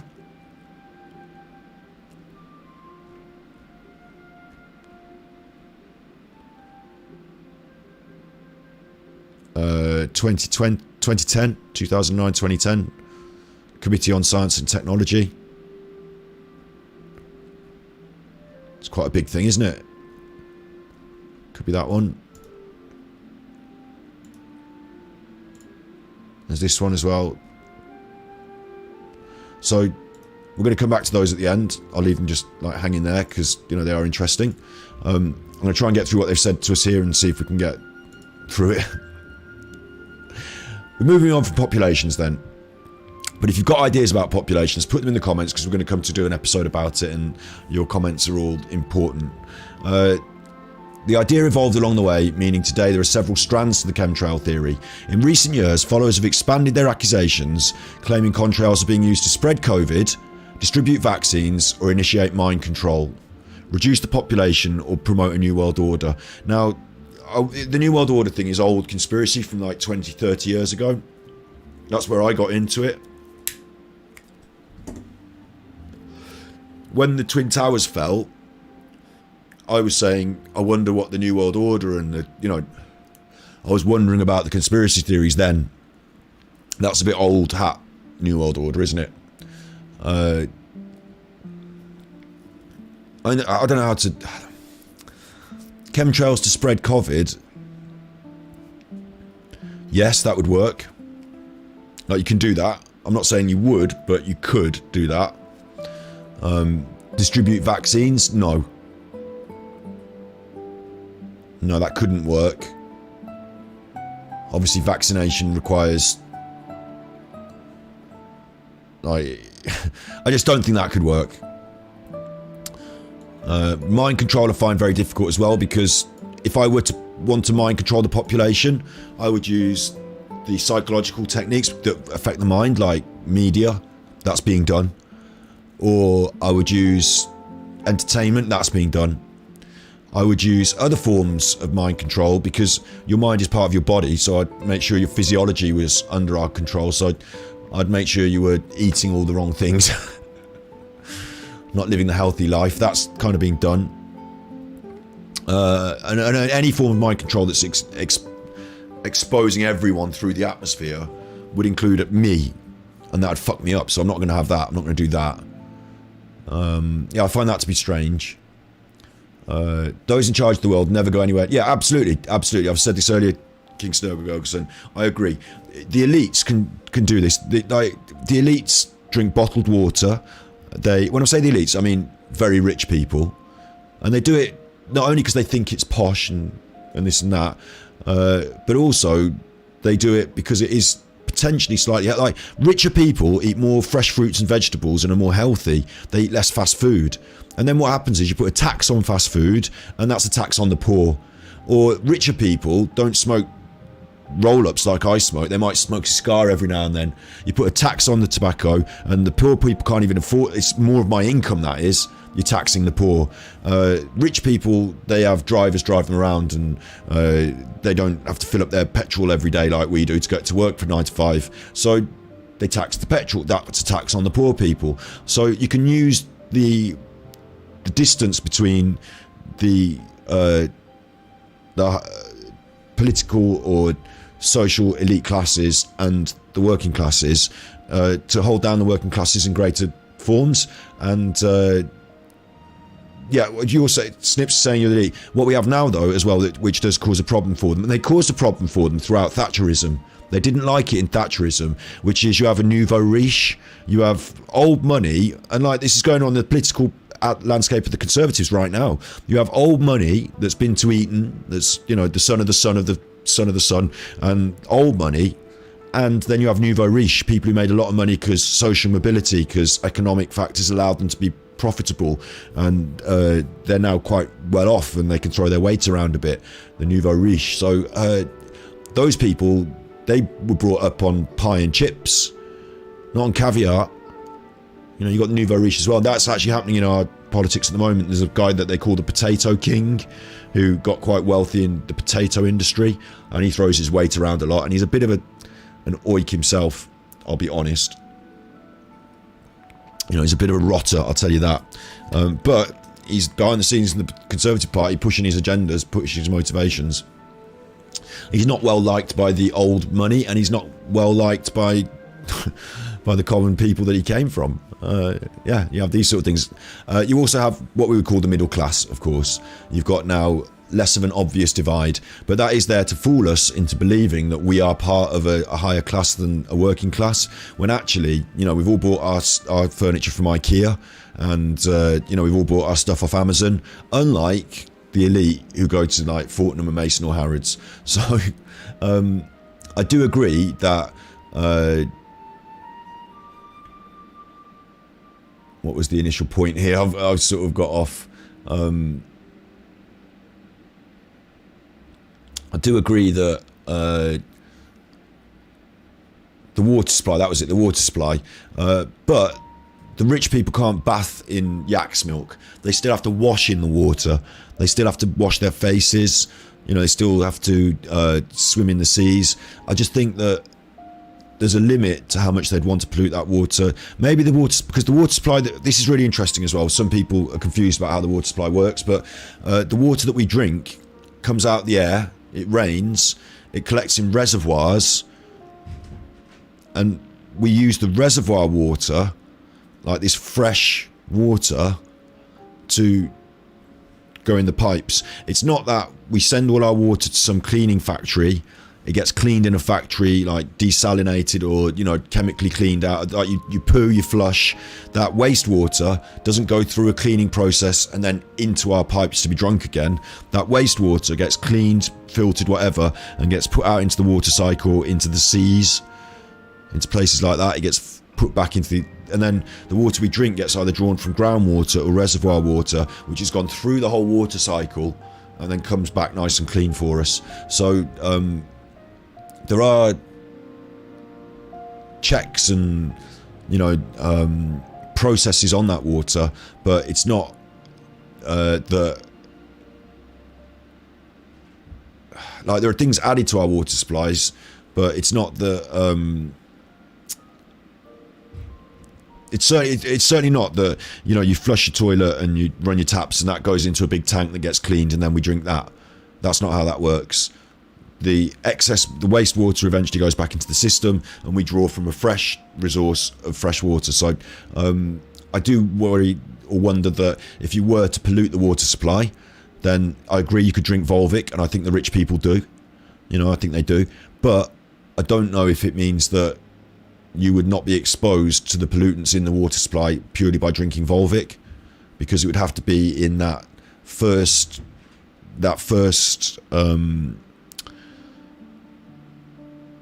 resource. You know, they'd have to pollute the water system. I mean, they'd have to pollute the water cycle, they'd have to pollute the water table, they'd have to pollute the reservoirs, and they'd have to pollute the groundwater and the subsurface groundwater that we use as well. So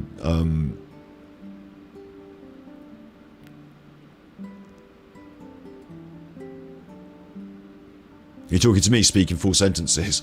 I'll tell you what's happening in my house is someone's going in and out the front door, and it's really getting on my nerves because I can hear it going, and it was happening in my house, so it was distracting me for a minute. But I hope that I've made a coherent point there, at least. That I'm not sure that polluting the water table is the way to go. Even if you want to initiate mind control or anything like that. Get into this. What I would do, and I'm quite a smart person, quite smart. I'm just an average person. It's not about how smart I am. It's not fun to be, you know, I'm not trying to say I'm smart. I was only joking there. But what I would do is I'd probably go for some other thing that is consumed in large amounts by the working class, that is kind of shunned by an upper class, by a ruling class, you know, and that to me would be fast food, would be my first one. You know, you've seen those images of politicians eating bacon sandwiches with a knife and fork. Do you know what I mean? It'd be processed food. It'd be factory farmed processed food, because the ruling classes own the means of production. They own the farms. Those farmers are in the Conservative Party. They own the factories. So it's that processed, that's definite. I'd put it in that.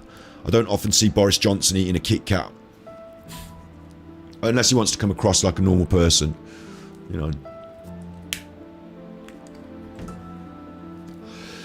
All the bacon sandwiches, all that stuff. I'd put it in all that. I'd put it in all the soft drinks, the popular soft drinks. I'd put it in the alcohol. I'd put it in all that. Certain brands that are elitist, that, you know, not the champagne. Maybe that. I don't know. And again, then you think about that and you think, well, maybe I don't even have to, because alcohol serves a purpose. Alcohol itself does the job. I let them eat all that fatty, you know, I let them. We promote to them all this rubbish, and it turns them into sort of zombies that watch the telly and sit on their arse and go to work 9 to 5. And, you know, maybe you don't have to do much mind control.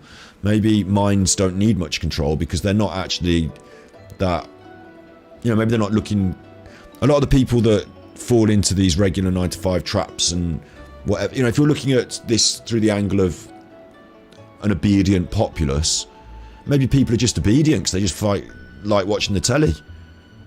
Maybe some people just like going to the football every week and eating a steak, and that's enough for them.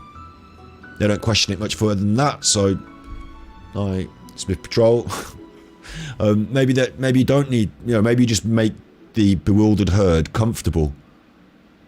Maybe you just give them Love Island and chocolates.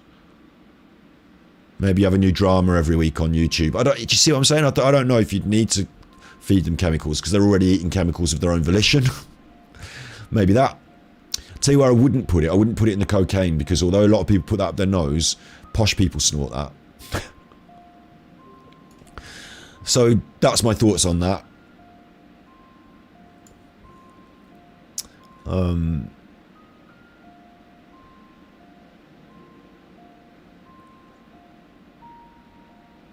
Lots of comments, lots of interesting things in the chat that I'm not following everything completely, because there's a lot there, isn't there? This is another good point as well. I just remind you to be nice to each other, because we're always here to share ideas, and to think about each other's ideas is a good thing. But not that you're having an argument or anything. I'm just, you know, saying it. What I would say as well is that I think some of these, like, we come here to look at contrails to say, are contrails real or are they chemtrails, or what's going on? And already we've even got halfway down it, and we're already spilled out. We've already had to jump over a couple of new entire subjects. One of them was about correlations. One of them was about cloud seeding. You know, there's quite a lot of big things that we could do a population control. You know, there's quite a lot of big things we could do whole episodes on. And I think this is one of the problems with with conspiracy theories, is that it's like you get caught in a spider web of ideas, and we can't seem to just deal with the one thing and nail it with the hammer and nail it. We spill out into like 10 different ideas and fucking this and that, and we never, like, I'm trying to keep it down the line talking about this one issue, and now I'm talking about mind controlling people with fast food or other forms. And like I said, my personal belief is that we are clearly being manipulated every day, all the time. Like, that's what adverts are. That's what marketing is. Marketing is a deliberate attempt through psychological, like hard-worked psychological ideas to manipulate your brain into doing things that you don't really aren't necessarily best for you. Fast food obviously works really well because you're predisposed to seek out sugar and fats because you're a human animal. And then we make people feel terrible about themselves, and then we make people commit suicide, and then we make people feel fat and stupid, and then we make them vote for us, and like, marketing to me is abhorrent. Of course, I'm mixed up in it because I'm on the internet, mixed up in it on YouTube.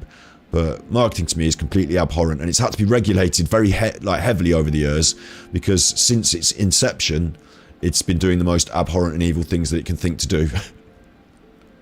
And that's just marketing. The companies behind the marketing. I really wanted to say this today, so I'm just going to take a little thought break to mention this. The Ford Pinto. So the Ford Pinto was a very popular car for a while. It's one of the new Fords. Do you remember the new Fords? When the Fords were new. Oh, they're still new these days. There's new ones these days. They don't make them to last. Anyway, the Ford Pinto was designed with a flaw. An inadvertent flaw. They didn't know they were doing this. They fucked it up. What they did was they designed a car where in the back was they put the petrol tank. Oh no. So if you get shunted in the back, which is quite a common car accident, the whole thing bursts into flame. That's a mistake. Yeah, it's a bit of a mistake. Well, it doesn't matter in the long run, does it? Well, it does matter because we're selling them and people are dying. So they had to have an investigation. They had a little internal investigation. They stopped selling them for a start. That was just, they stopped selling them. But they had an internal investigation. Or did they stop selling them? An internal investigation. And they discovered that, yes, it was happening. Happened to a certain number of vehicles, the statistics involved, and they did a report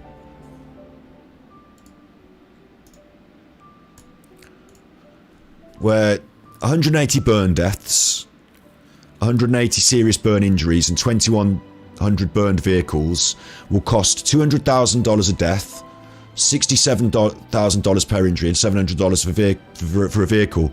So if we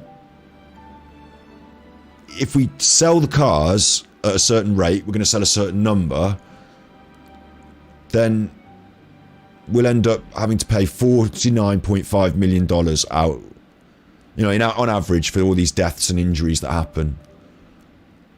And if we don't sell them, then we're going to lose $137 million because we're not selling them. So they had a report into what it would cost and what it would work out at or whatever. They did the benefits and costs, and they worked out that it was cheaper, rather than stop selling them,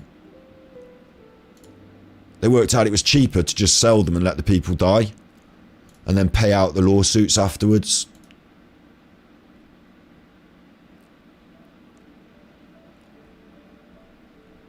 So the Ford company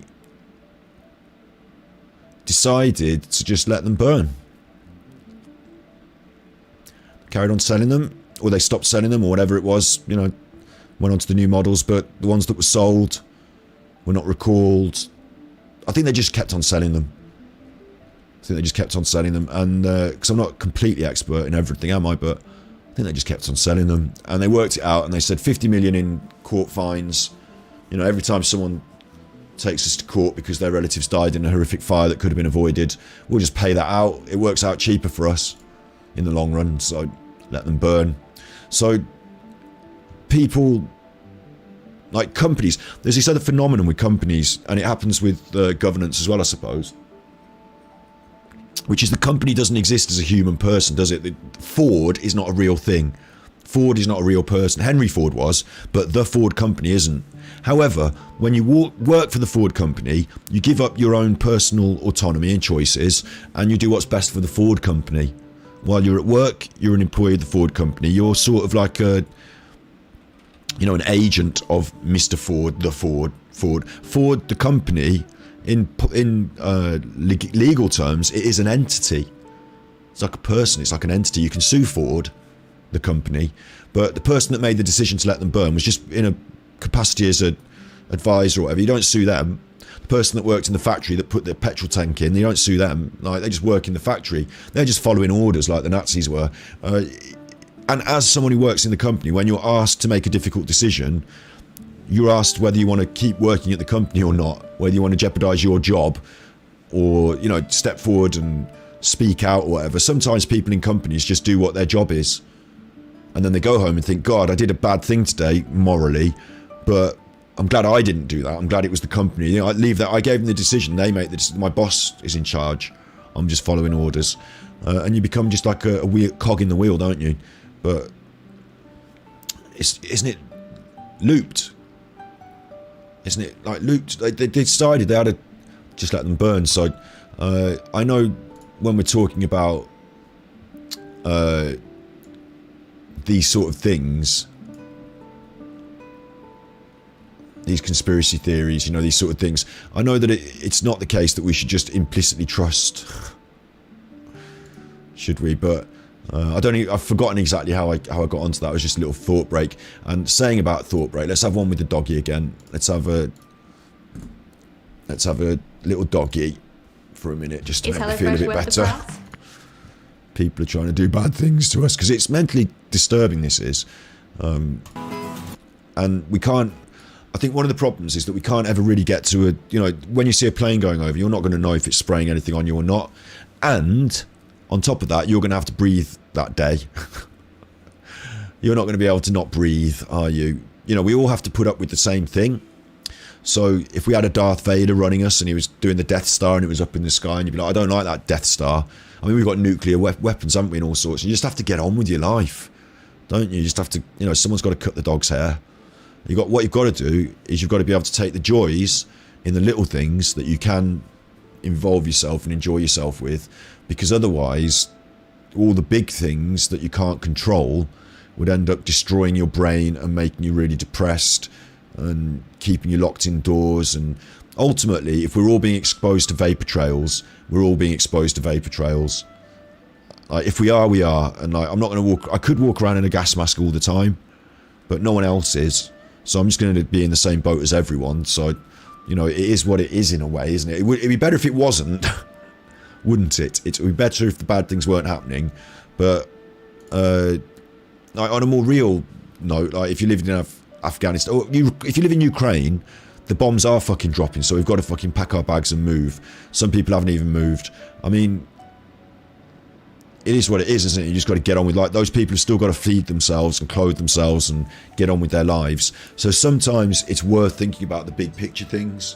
Sometimes it's worth giving yourself worry time, we call it, with mental health, worry time, and say for an hour a day, between 9 and 10, I'm going to do my research, I'm going to do my thinking, I'm going to do my worrying about all these big things. But then at 10 o'clock, I'm going to switch it off and I'm just going to play a game of pool, or I'm going to watch that thing on the telly that's, making me like a vegetable brain. Or, I'm only joking, vegetative state when you're watching the telly. I'm only joking, but, I'm going to cheer myself up and just relax, because as a human being, I'm actually at my most effective when I'm relaxed and fully charged and fully fueled, fully slept, fully rested. That's when you're most effective. So I'm not going to let it spiral out of control into doom scale worrying, doom scrolling. I'm just going to pull it back in and say, I've got my time where I work on it and think about it and worry. And then I've got other times where I make myself physically and mentally ready for whatever's coming by doing physically, mentally healthy things like enjoying my life, doing something, taking pleasure in the reality. We call it mindfulness sometimes. The feel of the dog's paws, the smell of the soap, the tuning in with what's really happening. De-stress, healthy stress. We need a little bit of healthy stress every day, maybe. I think it's fine to do things that push your ideas, push your physicality, push your motivation, whatever. Go to the gym, all this sort of stuff as well. Go to the mental gym in your research. But at the same time, I think it's important that we just calm ourselves down from time to time as well, and don't let it spiral out of control. So there's a dog having its hair cut for a bit. I wanted to get to these things. There's 10 debunks since April, and there's this thing here with this vinegar, so I wanted to get to this. False allegations have trended so frequently that fact-checking charity Full Fact has posted 10 debunks since April. So let's have a look at this, and let's see if there are any particular things that have come up here. I mean, look at them all. Just going to go through a few of these and see what we get. Post comparing chemtrails and contrails shows 2 examples of contrails. Depending on a plane's altitude and the temperature of the atmosphere, they vary in their thickness, event and duration. So that was about a certain picture. I can't see the picture though. A Facebook post. Oh, I can go to the Facebook post. I don't want to. So this website is literally... Australian citizens aren't forcibly being vaccinated. All these things that come up online, this Full Fact website is going on about how they're not. It's based upon misreporting around a vaccination trial in a drink. So there's a lot of things here like full fact. I'm going to put it in chat, because if you do or don't believe, or whatever you believe, it might be worth searching that yourself in your own time and seeing what they say, because I can't go through everything on my own. But there's a lot here, and we can probably use this again in the future. Maybe we can have a look at their ideas. But there's another resource. You don't have to believe them. They might be telling you bullshit. But there's another, you know, if we're open-minded, the best way to be open-minded is to get a concept, a hypothesis, say, they're spraying chemicals in the sky, and to really robust, using that word, robustly, you know, they call it steel manning. Say, look, people are going to say this to me. People are going to say this. I need to make sure I've researched the other side of the argument as thoroughly as possible. Not just because I want to see if it makes sense, I want to see if it holds water, but I want to see if my ideas hold water. I want to be open-minded to all the ideas. I want to question the narrative. So I need to hear all the ideas and open-minded to all the ideas. You know, that's what I want to do. That's what I want to do. So that's a good way to do that, is to look at the other ideas, I suppose. Chemtrail influencers are highly active on platforms such as Facebook and Telegram, where they discuss the day's alleged spraying and track aircraft. Some suggest putting a bowl of white vinegar outside, saying this clears chemtrail skies. Now, I think, even if you in the chat will tell me this, I'm sure, I think you'll tell me that this is just rubbish, and that putting vinegar out won't clear the sky, even if they're spraying chemtrails. I think this is put in this article to make the conspiracy theorists look silly. And I think it's unfair, because it's a big picture of it. They haven't put a picture of all the other things that are said. They put a picture of that, and it seems really silly. So you tell me in chat if you think a bowl of vinegar will clear the bugs from your porch. That might happen, yeah. I think in a small localised environment, it can maybe, you know, put off little animals. Yeah, it probably would prevent a cat from coming and drinking from your porch water bowls if one of them's vinegar, but it will catch fruit flies. The upper atmosphere though, like I'm interested if anyone that believes in chemtrails also believes that. I think they probably don't. I think that's a bit unfair that the BBC have put that, because it undermines what could be a legitimate argument. So I'm being fair, hopefully, here. So I'm not even going to look into that, because I think it's not worth looking into it, because I don't think anyone really believes it.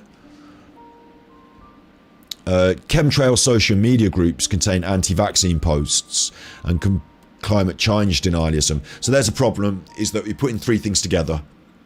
And I think that the right-wing politicians, if you're Donald Trump, if you're Boris Johnson, if you're anyone else on the right wing, you've got money, you've got power to go and spend on call centres that are running computer comments, that are generating computer comments, and you say, these are the things we want you to say on the internet, and they pump out fucking loads of computer comments on Facebook, on YouTube, on Instagram, on wherever. They work at it 9 to 5. It's called marketing. It used to be that marketing, you'd get a team of people in a call centre and you'd literally call people up. Hi, I work for so-and-so. Have you considered our business? They're prepared to do that, aren't they? They're prepared to pay people to phone you direct and ask you if you'll... So, of course they're prepared to pay in the Philippines.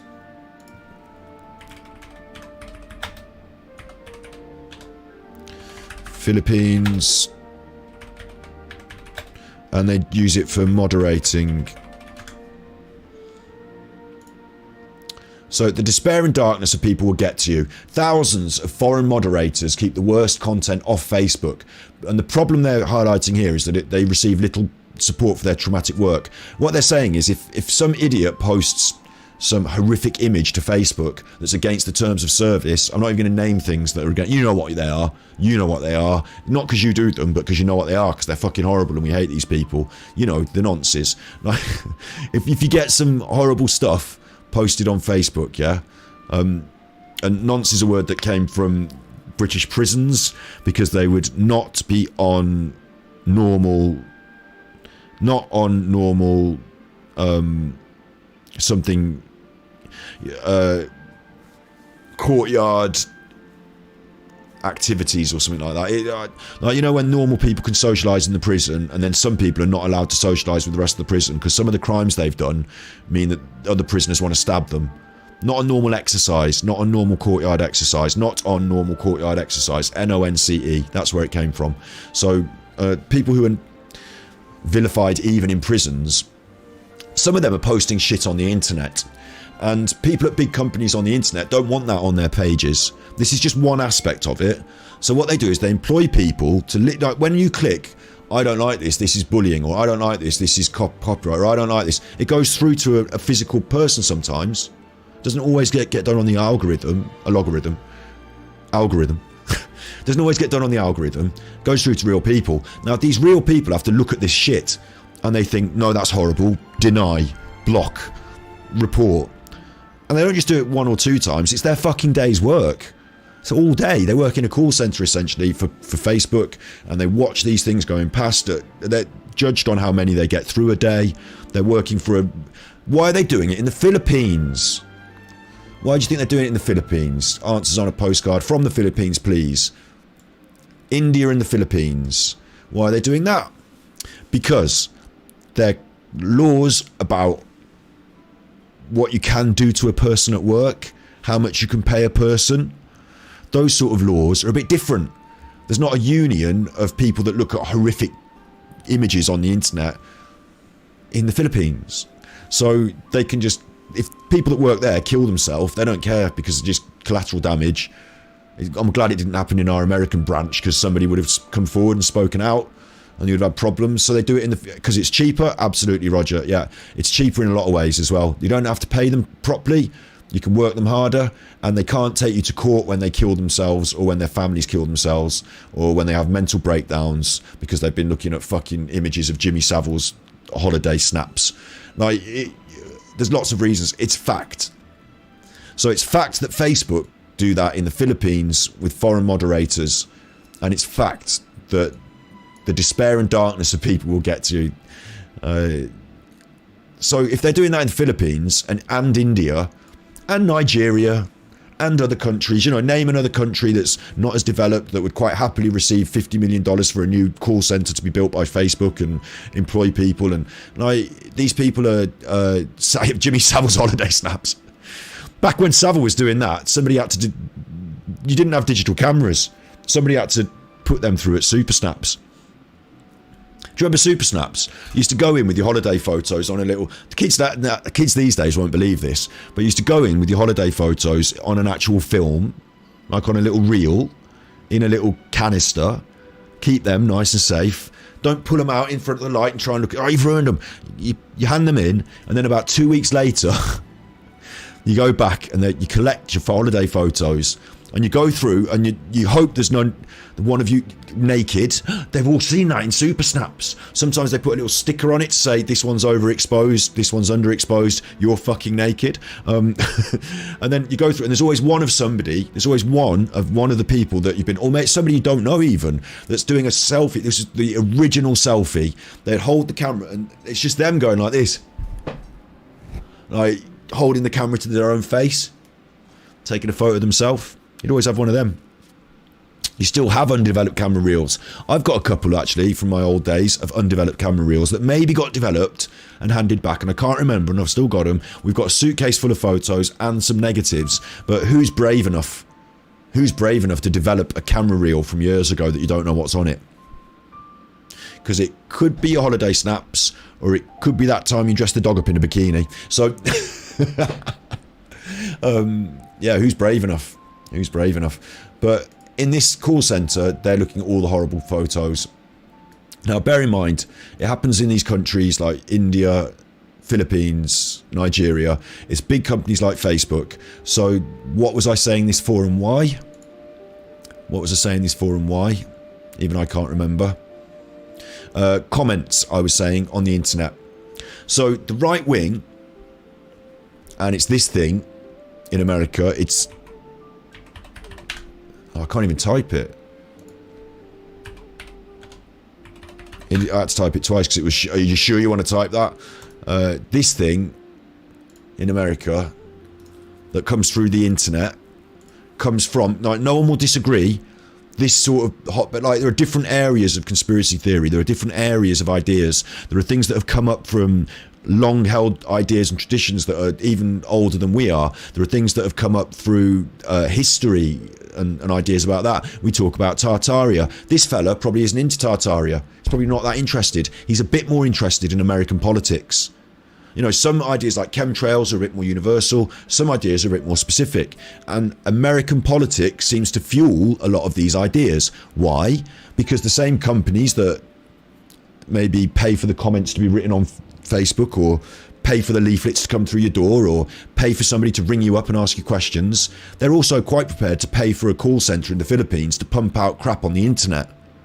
There's no rules about what you can and can't pump out in the Philippines.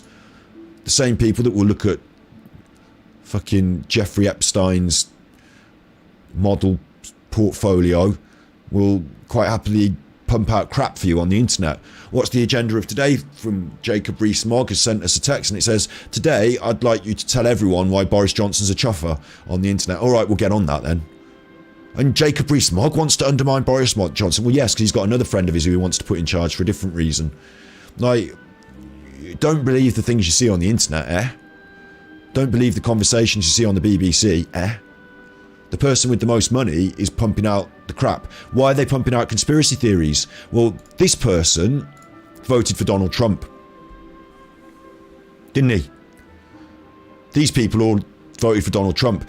These people, and some of the people I'm talking to today in chat, not in chat necessarily, not you, I mean, you know, on the comments of this video that are watching this as a video later, some of you, not being mean to you, but some of those people will be motivated through this conspiracy stuff to be politically motivated.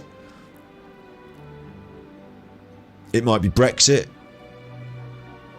it might be this, it's all sorts of reasons, but the reason that they want to get these people doing it is because you might not have been like, I come from an apolitical standpoint. I don't believe in the system, so I vote for the Green Party. But I have voted for Labour in the past when I felt it was possible that they could win, but I vote for the Green Party. Or in the past I've even deliberately spoiled my ballots so that it comes up on the list of spoiled ballot, because I think it's like me saying I'm prepared to come and vote, but there is no one for me to vote for. So what am I supposed to do here? I don't agree with the system, nor do they.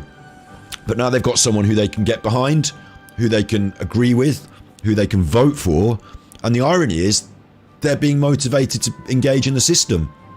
How do we take a group of people who, and the phrase is politically disenfranchised, isn't it? Disenfranchisement also is voter disqualification, is the restriction of a person to vote. Sorry, no, that's not what I'm talking about. In America, you can remove people's right to vote. Wow. Yeah, if you get arrested and you're black, then you can't vote anymore.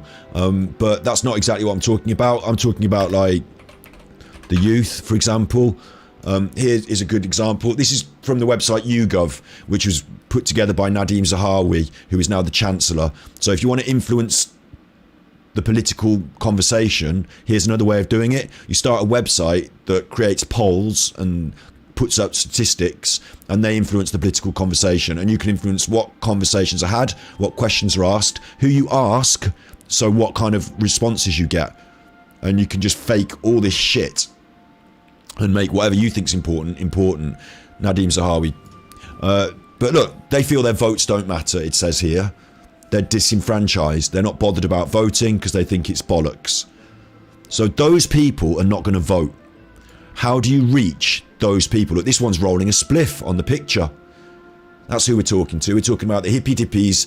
And this is the thing that annoys me as well. I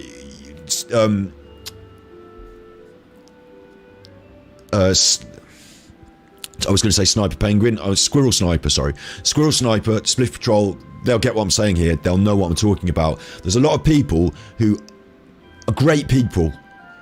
They're very intelligent.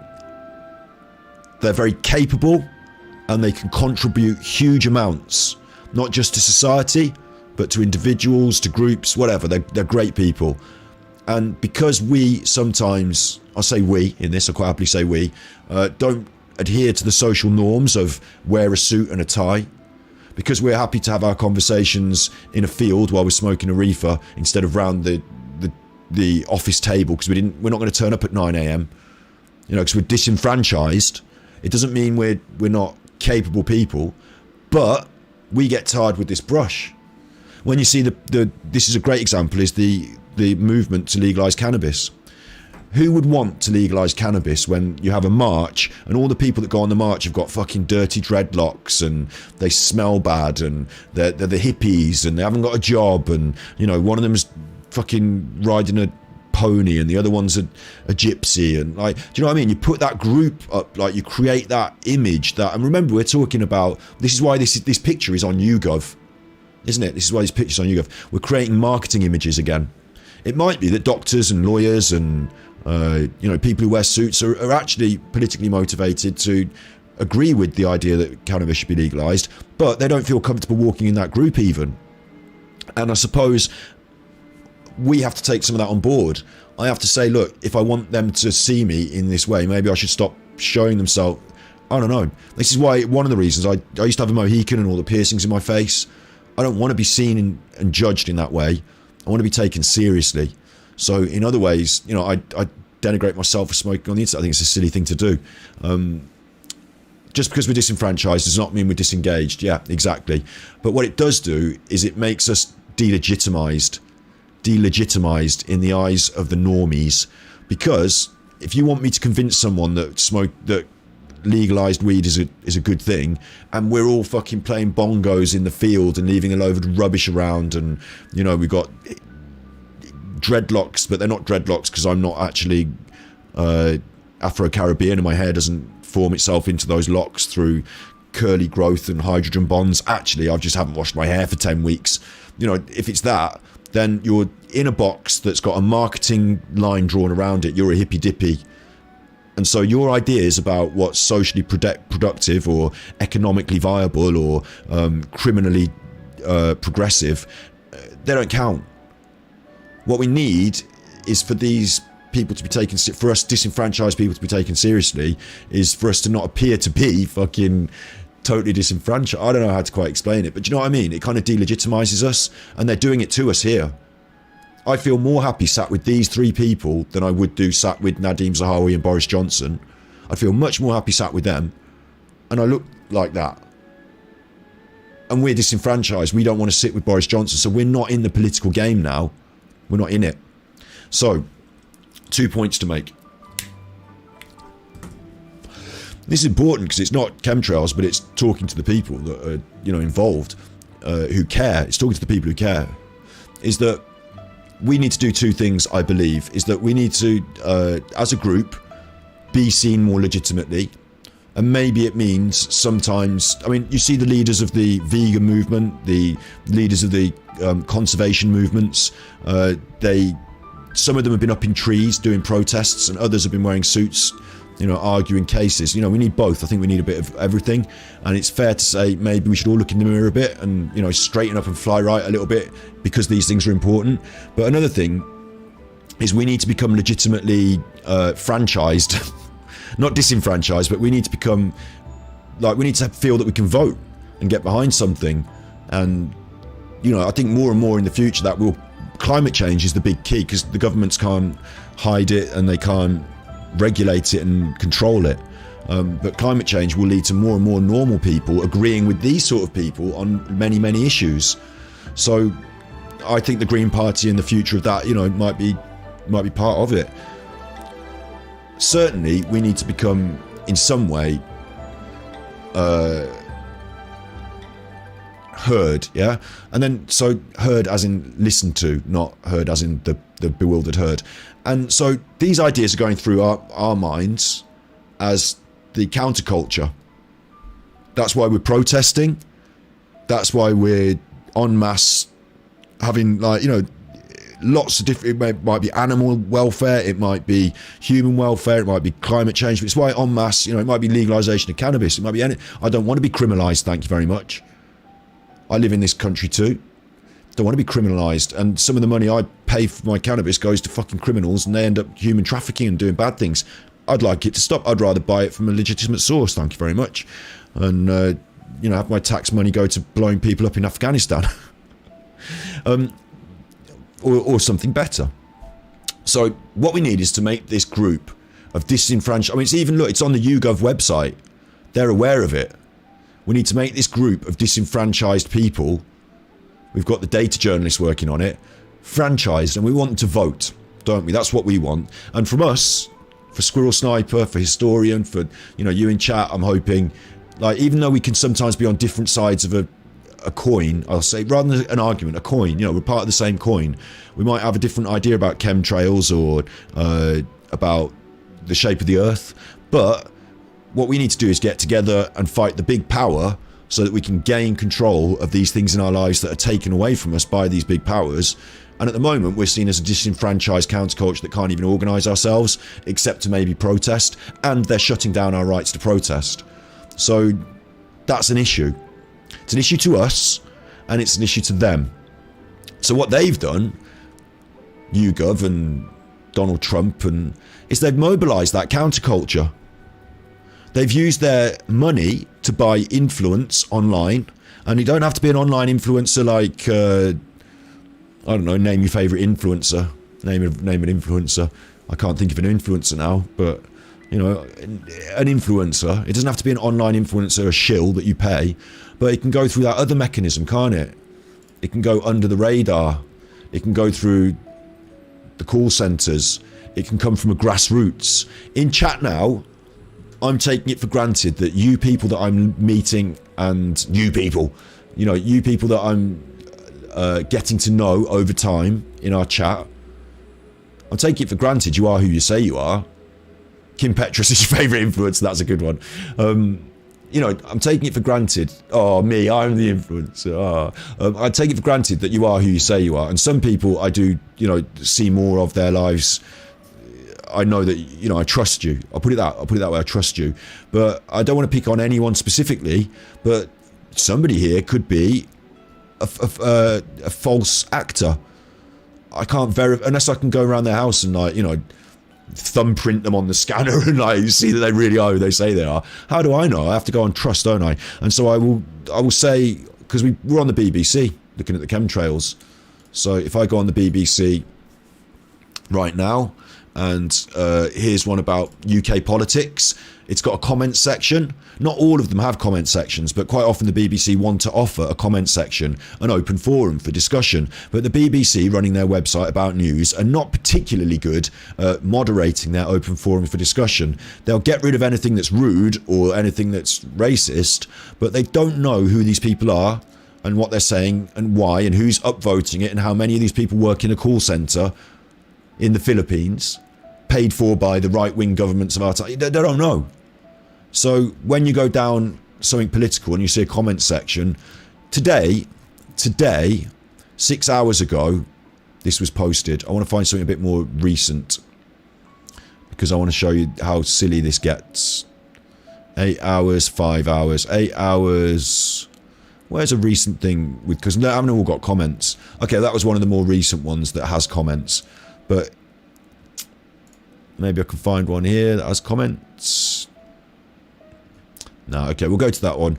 You'll have to see this in your own time, but they come up quite quick. And, like, you'd think, who's motivated?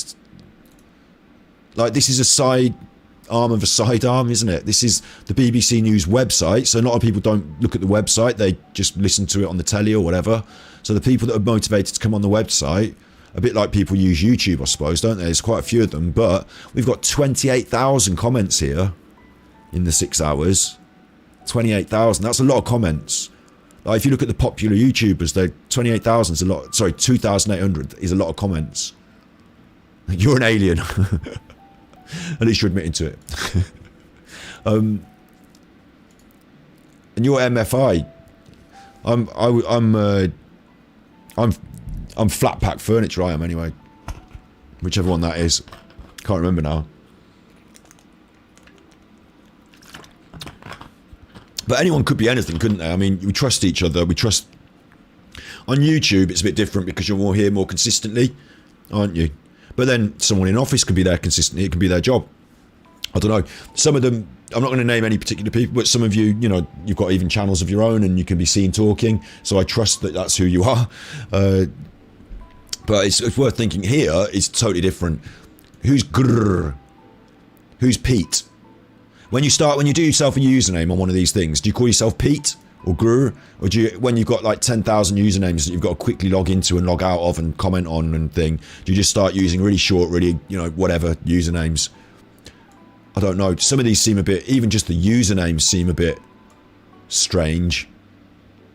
And this is political, so it will be political. But unless these politicians declare specifically how they propose to achieve it, it's little more than rhetoric, and we continue to drift downhill. That's someone disengaged. 600 people have agreed with that. Now, you might say, well, that's not the right wing then, is it? Because it's against politics. But remember, making people disengaged and disenfranchised is what they're about, because then you scoop them up through this other mechanism of the QAnon and the conspiracy. You scoop them up in another way. First, you've got to disenfranchise them. So there's that. And how are there 600 people agreeing that politics is to disenfranchise you, reading about Labour's opinion on the economy on the BBC website? Like, it's a niche of a niche. Why is it so popular in the comments? I would argue because people are being paid to comment and click like and... Do you know what I mean? Because he was saying, oh, I'm disenfranchised, I'm not even bothered about politics. Well, why are you fucking on the page commenting and clicking then? Until there's a big change, they can't. That's why they go on about direct tax, not VAT, FD, et al. So there's a comment about tax. There's an argument happening about tax right now in the Conservative Party, in the leadership debate. So it might be argued that getting opinions on tax high on this list of what is seen to be the public opinion is important to some people in the Conservative Party. It might be that. It might be legitimate concerns. Infinite growth is unsustainable. The focus needs to be on alternative measures of well-being, something no prominent party seems to be offering right now. Oh, so, you know, we shouldn't even be trying to grow the economy or our lot in life. That's unsustainable. The focus should be on alternative measures of well-being. So you should, don't worry if you're poor. You're still rich in other ways. I mean, we actually use that to keep ourselves mentally stable, but that's on there. Pushed up, you know, some people are interested. I don't believe in this. I don't see any accountability in these comments. I don't know if you have to have your legitimate phone number and website to get a comment up here, or if you can just be in a call centre. Personally, even though a lot of people will discuss this as a freedom issue, I actually think that social media should have more accountability, because then, you know, if you had to actually say who you were and that this is your opinion, you're not hiding behind an anonymity, maybe people would think carefully or more carefully about what they say if they were accountable for their thoughts. And maybe we wouldn't be able to have a call centre pumping out ideas because they wouldn't be able to be verified. Maybe that. Or maybe you just buy people's ideas more directly as a shill. You know, maybe shilling would become more and more important. I don't know. And then I do think it's appropriate we have ability for people to anonymously, what's the word, whistle blow, things like that. You know, of course, I think anonymity is important in some conversations too. I just don't think private company spaces need to be considered, like, because Twitter is, and I won't bring it up because you know what Twitter is, but Twitter's a private company. So, you know, you on their private company have no right to free speech because it's their private space. You can't come in my restaurant and say whatever the fuck you like. Well, maybe you can in America, maybe it's different, but private companies, like, you know, have their own private rules, don't they? So, I mean, I'd say, okay, if that's the case, because you are blocking people on Twitter, you are restricting things on YouTube, okay, go the whole hog, make sure people have accountability, and then maybe you don't have to block so much stuff because people are more directly accountable for what they say. Maybe that, you know, it might help with cyberbullying. I don't know. It's just a different way to look at it, because at the moment it is being regulated, it is being limited, it is being censored. And I'm not sure that, you know, the conversation about whether you should or shouldn't censor Twitter is irrelevant, isn't it? Because it is being censored. It's just how you should censor it and for why. And I think using it to promote political ideologies is probably not the best. You know, having it as a playground for the super rich to create fake accounts to manipulate the working classes, maybe that's not a good idea. Yeah. So that's a bit about that. We're supposed to be doing chemtrails, aren't we? But it's important to talk these conversations around. And we'll come back to despair and darkness in a little bit, a bit of mental health towards the end, I'm sure. So the problem I've got here is that if we're going to contain anti-vaccine and climate change denial as well, it makes me think that it's not just a truther.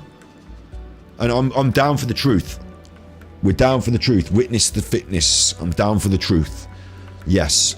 But, that's where I like Martin Leaker in some ways, is because sometimes I actually believe he's attempting to share truth, or at least his truth. Maybe he's confused about what the truth is, but sometimes I actually do legitimately believe that. Sometimes I think he's trying to sell a book, and that the truth doesn't matter as much to him as the sale of the ideas. Sometimes I think that, and I can't know. I can't find out what's in his head, so I can't know. But truth is important to me. So anywhere where we're talking about chemtrails and they end up talking about anti-vaccine, climate change denial, or anything else, I see that as a clouding of the truth. Doesn't matter if you're going to say anti-vaccine or pro-vaccine. It doesn't matter what you're going to say about vaccines. If you're mixing it into my conversation about chemtrails, you're trying to cloud the truth. You're trying to maybe not you in chat. You in chat you've got lots of ideas and they're just coming up, so that's fine. But I'm talking about this thing here that we're looking at, the media, the posting. Don't distract and confuse. One subject, nail it down, get it hit with the hammer properly nailed on the head, and then we can move on to vaccines if you want. Fine. But social media groups that mix them all together, that to me is a red flag, and that says to me it's got a lot of this call centre jargon bullshit going on, and I can't trust it. They're not accountable to anyone. They could just as easily be the bad people that we want to stay away from talking to us directly in forums. The bad people we want to get away from, this is what confuses me about the darknet and DuckDuckGo. A lot of people say I should use DuckDuckGo, but DuckDuckGo was made by the Navy. Wasn't it? Oh, sorry, not DuckDuckGo. DuckDuckGo is the search engine that searches the Tor browser, and the Tor system was the Navy, wasn't it? Navi I've written, so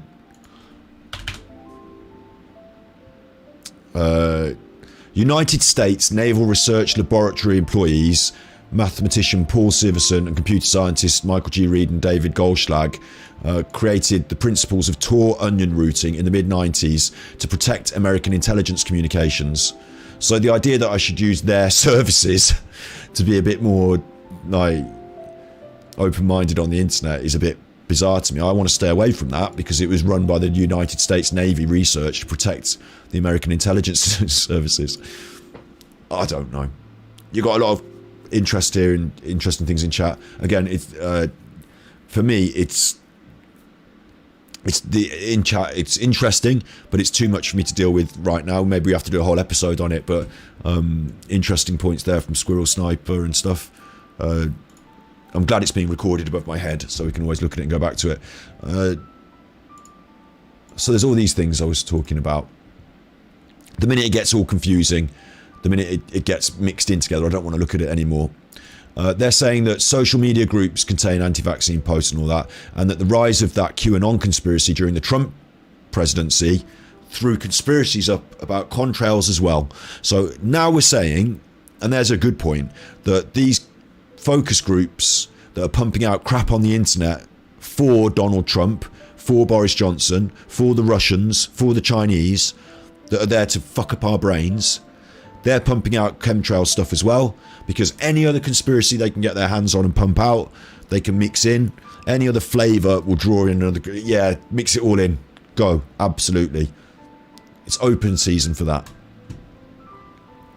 The phenomenon is international, where followers across the Americas fly, and it's backed by celebrities and social influencers.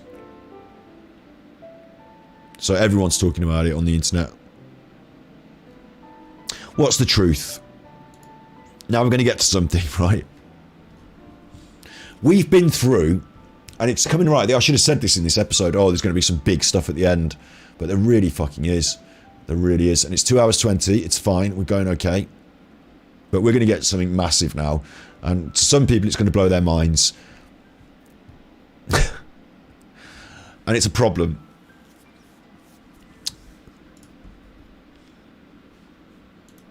Millions were in germ warfare tests.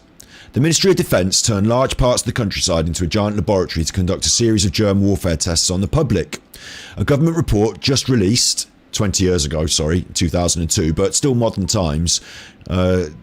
It had a comprehensive official history of Britain's biological weapons and trials between 1940 and 1979. So 1940 to 1979. Remember, in the 70s we had these acts, these rules about polluting, but before then we didn't. They were able to do a bit more to us without fear of legal penalty.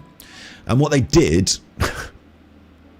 was release potentially dangerous chemicals and microorganisms over vast swathes of the population without telling us.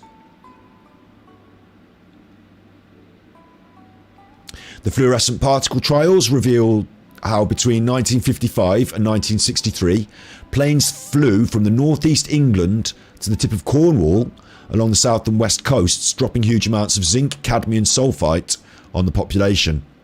The chemical drifted miles inland, its fluorescence allowing the spread to be monitored. Oh God. So we've got a problem because they definitely did this. It was a huge mistake. I hope they would not repeat the same mistakes nowadays. In going over what I said earlier, they exposed themselves, the people that organised this, the secret government departments, they did it to themselves, really. But the northeast to the tip of Cornwall, that's the eastern edge of England, not the west. So they kept away from London, but the chemical drifted inland. What they wanted to study was if Russia or China dropped a chemical weapon on us, how would it behave? And so they did it with what they thought was, or hoped was, or at least I hope they think they thought was, an inert chemical that wouldn't damage us, but they could track it. The government insisted it was safe, but cadmium is recognised as a cause of lung cancer. And during the Second World War, we considered it a chemical weapon. The Ministry of Defence describe how between 61 and 68, more than 1 million people along the south coast were exposed to bacteria, including E. coli and Bacterius globicki, which mimics anthrax, again to test if an anthrax attack would work. So they were doing this shit to us. They were doing it with a specific reason. I'm going to drop these in chat because people are going to want to get a copy of this. So I'm going to drop these in chat. And this is not conspiracy theory, this is what actually happened. There's a lot more of them. They keep going until 1973. This one actually was London's West End. So this does make me wonder, because the people that live in the London's West End are the political elite. So are they doing it to themselves? Are they idiots? It was the Ministry of Defence doing it. That's not necessarily the political elite, although there's an overlap. You know, like David Cameron, arms, sales. Like while you're in power, you can help. Like what the politicians do. What our politicians do in the UK is they create deals with like Saudi Arabia to sell guns, and not just Saudi Arabia, you know, at the moment we're doing it with the Ukraine. Like we're sending our stuff there to help them, aren't we? We're training them. We've seen Boris Johnson recently training them. And when David Cameron's finished being a Prime Minister, his friends work in these arms companies he brokers deals, his friends, he becomes a dealer in arms. He's like an agent for these, and his friends work, you know, if you go to Eton, Oxford, some of your friends end up becoming, you know, people in the army, people in the defence spending people, and they're all friends of friends. The people who make these arms manufacturers, these planes, these bombs, and we sell them around the world. That's part of the political... Like, when you're a politician like Boris Johnson, you know that you're trying to get up the ladder to get in the job seat, and then after you've been in the job seat for a little while, then you're not in the job anymore, and then it's about how much money you've made and how many arms you've sold, and you know, it's part of like a step-by-step process. The process doesn't finish when you hit Prime Minister. It finishes the years after, when you become a special envoy or whatever, you know. So that's a lot of what goes on. It's about selling guns around the world. So the Ministry of Defence are part of that business, that industry of death, and so they're part of the government. They're in with the government, but they're not always, you know, appointed through elections and stuff, are they? Some of these people, some of these arms dealers and stuff. So some of the ideas, some of the things that were happening through political elites, but I'm not talking necessarily about elected political elites. I'm talking about elites in other ways, and they did them. They did these germ experiments and stuff on us. In the late 70s, we had these polluting acts, so we're not supposed to be doing this anymore. Pollution Acts 70s. I can't believe I'm on caps lock all the time. It really annoys me. The enactment of the Clean Air Act in 1970. There, you got it there. So I said it. It's right.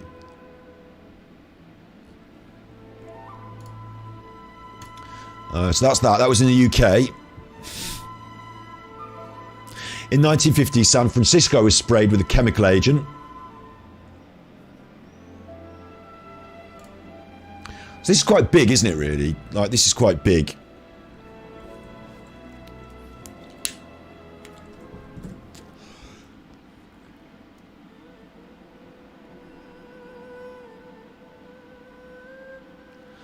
It's quite big.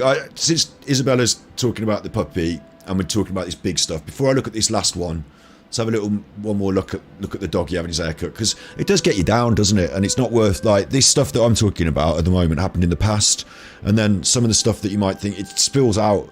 You know, you think if it happened in the past, what are they doing now? And this is no wonder we get into these rabbit holes with these conspiracy theories. Some of them might be quite correct to be thinking in this way. Some of us might be, you know, it might be quite important to be thinking in this way, to be questioning the narrative. But also, I always want to maintain this idea that one person alone getting down a rabbit hole, whether it's like, you've got to consider the benefits to society and to yourself, and it's good to find out information and to question ideas and to be in conversations, but it's not good to become unhealthy, obsessed, or isolated. So what's important is to, like we do, like here on stream, yeah, I do this for a couple of hours with you, I talk about it, I will look at your stuff that you've put in chat and in the comments. I'll have a little look. I'll try and create an episode once a week or so where we, you know, bring all like open forum episode where I've not got a plan and a structure, where we're just going to, you know, freewheel it, and we can bring up some of those ideas and talk about them. That seems like fun. But what I do is I turn it off afterwards. You know, later on I might play Genshin Impact. I can't keep thinking about what these people have been doing to me over the years. I can't keep giving it my day-to-day brain power, because I become ineffective. I become bogged down, and I become alienated, and I become tired and irritable and confused, and, you know, I don't know who to believe, and I start not believing anything, and then I start becoming more alienated. And, you know, bottom line, if it is like, if chemtrails are being sprayed from the sky, they're being sprayed on all of us. So we've all got to just get, like, in a way, it's like saying, I don't know how to quite put it, but like, you can't, if there's something you can't change in life, like if there's a problem we can't change, and we might want to change this, you know, might want to reject our system of governance or something, but if we can't really directly affect it today, Like if I'm going to sit here on the computer and get really wound up and worried and I can't do anything about it really, maybe I have to put that on the agenda for meet up with some people, have a bigger conversation, go to the protests, and do something about it over a period of time. But certainly tonight, it will just make me more depressed and more anxious, and it won't serve me mentally. In fact, it'll do the opposite. It'll make me feel worse. So I have to be able to put it down at times and say, well, if it's happening to everyone, it's happening to us all. It will be what it will be. If the sun explodes tomorrow, it will explode tomorrow.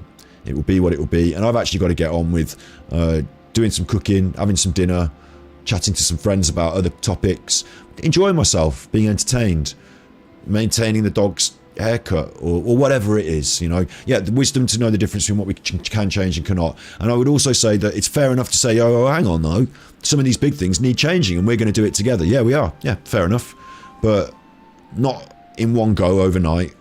So like a balance in our life, a healthy balance in our life between ideas, thinking, talking, eating, laughing, entertaining, whatever, a balance is good. And then we're going to be more effective, and then we're going to be taken seriously. So when you find yourself, feeling a bit whatever, it's okay to put these ideas down and say, look, it's not my job to carry this across the, I'm not the vanguard of these ideas. We're a group and we're together, and so we can share these things and we can share these burdens. That's something important to remember. And with that, I'm going to show you something pretty fucking horrific now. And then we'll go back to the doggy. In the 1950s, the US released a bioweapon in San Francisco. So that's a bad idea. The bacterium Serratia marcescens lives in soil and water. It's best known for its ability to produce bright red pigment. This flashy trait makes the particular microbe useful in experiments. Because it's so bright, it's easy to see where it is. So in the 1950s, the US military harnessed that power in a large-scale bio-warfare test. This is not conspiracy theory. This has been well researched. It's journalism. It's fact. Well, as factual as I accept it as fact. I'll put it like that. The crew of a US Navy minesweeper ship spent 6 days spraying this into the air about 2 miles off the Northern California coast. The project was called Operation Sea Spray, and its aim was to determine the susceptibility of a big city like San Francisco to a bioweapon attack by terrorists. In the following days, the military took samples at 43 sites to track the bacteria's spread, and found it had quickly infested not only the city, but the surrounding suburbs as well. During the tests, residents of these areas would have inhaled millions of bacterial spores. Clearly, the test showed San Francisco and cities with similar size and topography could face germ warfare threats. In this regard, the experiment was a success. At that time, they thought that Serratia couldn't harm human beings. The bug was known for red spots on infested foods, but not widely linked to clinical conditions. That changed after a week. 1 week after the test, 11 local residents checked into the university hospital complaining of urinary tract infections. On testing their pee, doctors noticed the pathogen had a red hue. Infection was so rare, the outbreak was extensively investigated by the university to identify the origins of the scarlet letter bug. They identified the microbe, Serratia marcescens. One patient who was recovering from prostate surgery died, and some suggest the release forever changed the area's microbial ecology, as Bernadette Tanzi pointed out for the San Francisco Chronicle in 2004. The military had performed similar tests in other cities across the country over the next 2 decades.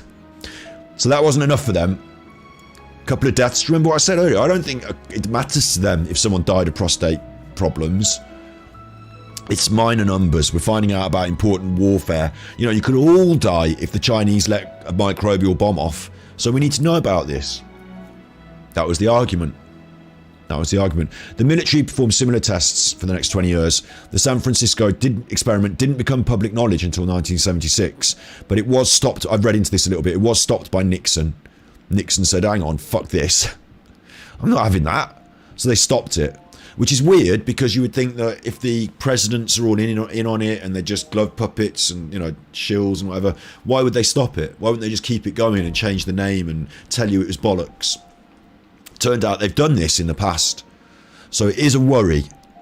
Absolutely a worry. And everything I've said over this episode, I think is fair game, that they don't care about us. You know, we are... you know, we're not important to them. But to do it to yourself, to shoot yourself in the foot would be a mistake. It does surprise me that they did it in big cities like that. Obviously, they considered San Francisco to be the lesser important of the American cities. Make of it what you will. But they did it. They did. So I'm not going to say that conspiracy ideas about these chemtrails, contrails, it's not wrong to think that. It's not like completely stupid, is it? Because they fucking did it. Did the experiments they do in the past, did they leave contrails? I don't know.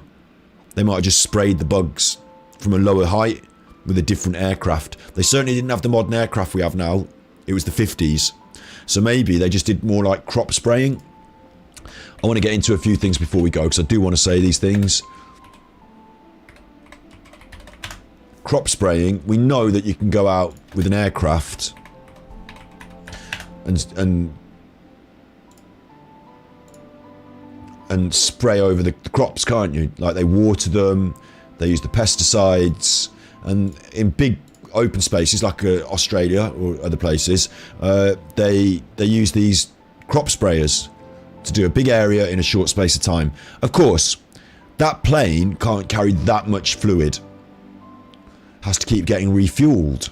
If you look into this, they have to refuel them quite often. They're not up in the air. You might notice that's really close to the ground. They're using a much smaller aircraft and they're flying a lot closer to the ground because they want that stuff to hit that plant. They don't want it to all drift off into the atmosphere. So they're using a crop sprayer. So you could fly a plane higher up in the air with some sort of spraying attachment. We already saw that earlier in cloud seeding. But it has to seed a bigger cloud. It wouldn't reach the earth. We wouldn't breathe it in. My guess when we're talking about these bacterial microbes is they use something more akin to crop spraying. You know, a smaller, lighter aircraft in the 1950s to do those tests. I don't know. 1950s germ warfare tests. Can we get a picture? There's a picture of a 1950s aircraft there, but that might just be to accompany it. You don't know if it's, you know, the right picture. Because my guess would be you'd want to be, you know, lower down. There's just a lot of conjectural pictures here, isn't there? But the Great Germ Warfare cover-up. That's a lower aircraft, isn't it? Literally, I think this is supposed to be an image of, and I can't confirm it, but an image of people testing. They would have, in America military, you would have tested your germ warfare protective equipment, so you'd have put this stuff on and they fly over you with the germ warfare. Here's another full article about it, that bacterial infection thing. So I'm thinking they're flying lower to the ground and they're spraying it closer to the surface. So there's that. There's also something to note, which is forest fires, planes, water. If I just put that, like, you get these planes that are designed to drop fluids on forest fires, don't you? Like, they've come up with some really clever ideas. Skimming the water to refuel the water. I think that is. I might be wrong. Maybe it just takes off from the... Goes up in the air anyway, it drops it. You know this one, don't you? You know this one. Forest fires. Can't get a big picture, you chuffer. So, in order to carry a lot of water, and for that water to reach the ground, they have to have a special plane. And once it's dumped, what I always find, it's a scoop, right, there we go. They used a cloud screen created by planes to hide their aircraft carrier. That's quite a clever idea. The 50s, they were heavily into jets. I stand corrected then, so maybe they would have used what I would consider more modern aircraft to conduct these experiments in the 50s. My guess is that the aircraft that's already being used to spray waters, I think they'd probably just repurpose them, but I don't know. this one though is to do the forest fires. What I always find about amazing at this is that it seems to dump so much water in such a small like I always think you're trying to put out a big forest fire and you see them going over and then psh, the water's gone. It's like, wouldn't they want, if we've got the technology to spray over a wide area, why do they dump I mean, maybe they want a lot of water in one space, but it seems to be the problem they have, and they're trying to engineer their way around the problem, is how to fly a lot of water up in the air because it's heavy and you've got to fill up the plane with it. You got to fuel the plane for that, and to get that water effectively down to the ground to put out the fires and to dampen the ground, to actually reach the ground and not just drift off into the atmosphere. So this sort of technology is what I'd be thinking. Again, I might just be a layman and I might just be an idiot, but I'm thinking if you wanted to pollute us with chemicals, you know, if you wanted to do the chemtrails thing, wouldn't this be a good way to do it as well? Like, wouldn't you be dumping? And then, no, it wouldn't, would it? Because one of the problems you've got is, like you see in these images, it's one and gone. It's a one dump wonder, isn't it? It's one and gone. You open the hatch and all the water's out. Oh shit, that hasn't done the job. We're gonna have to go back for another load. Do you know what I mean? It's like one and gone. So I think somewhere between that and jet planes, like, you know a bit about jet planes in chat? You know a bit about jet planes in chat? So these are just ideas I'm juggling up in the air about chemtrails that I don't want to say are or are not, because I'm not an expert, but you'd have to work it out yourself what you think. But to create these lines in the sky, and for these lines to go over this long distance, because up in the sky is far away, so if you see a line in the sky like that, it's quite a long distance, isn't it? I'm not going to give you I'm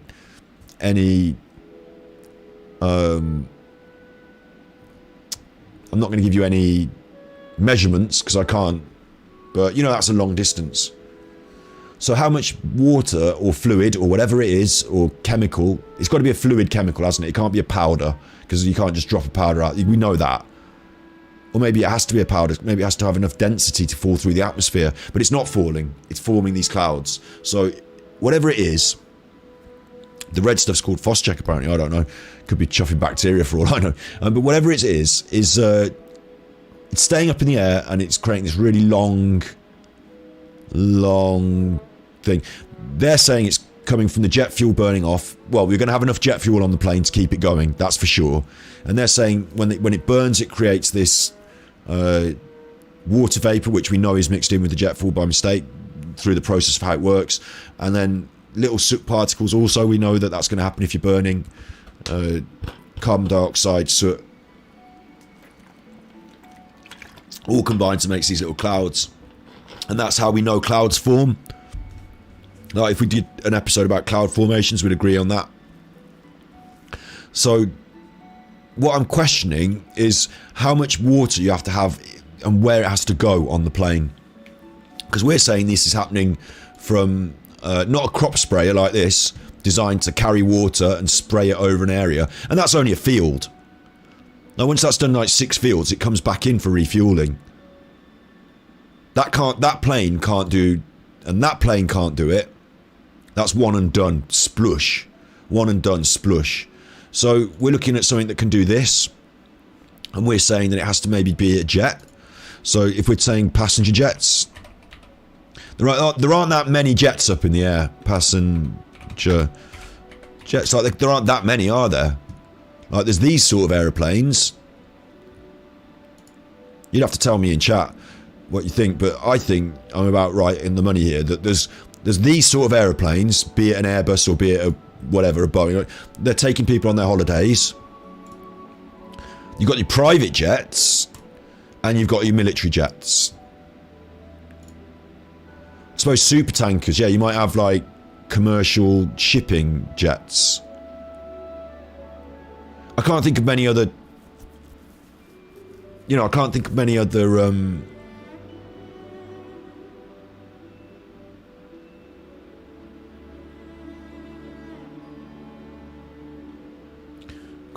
kinds of aircraft. Certainly these jets aren't, I mean I might be in the dark here, but they use tear gas, you cried, bloody hell. I did full NBC training in the army. Command, take a deep breath with your mask on, and then take the mask off. You did the deep breath after you took the mask off, and it was tear gas.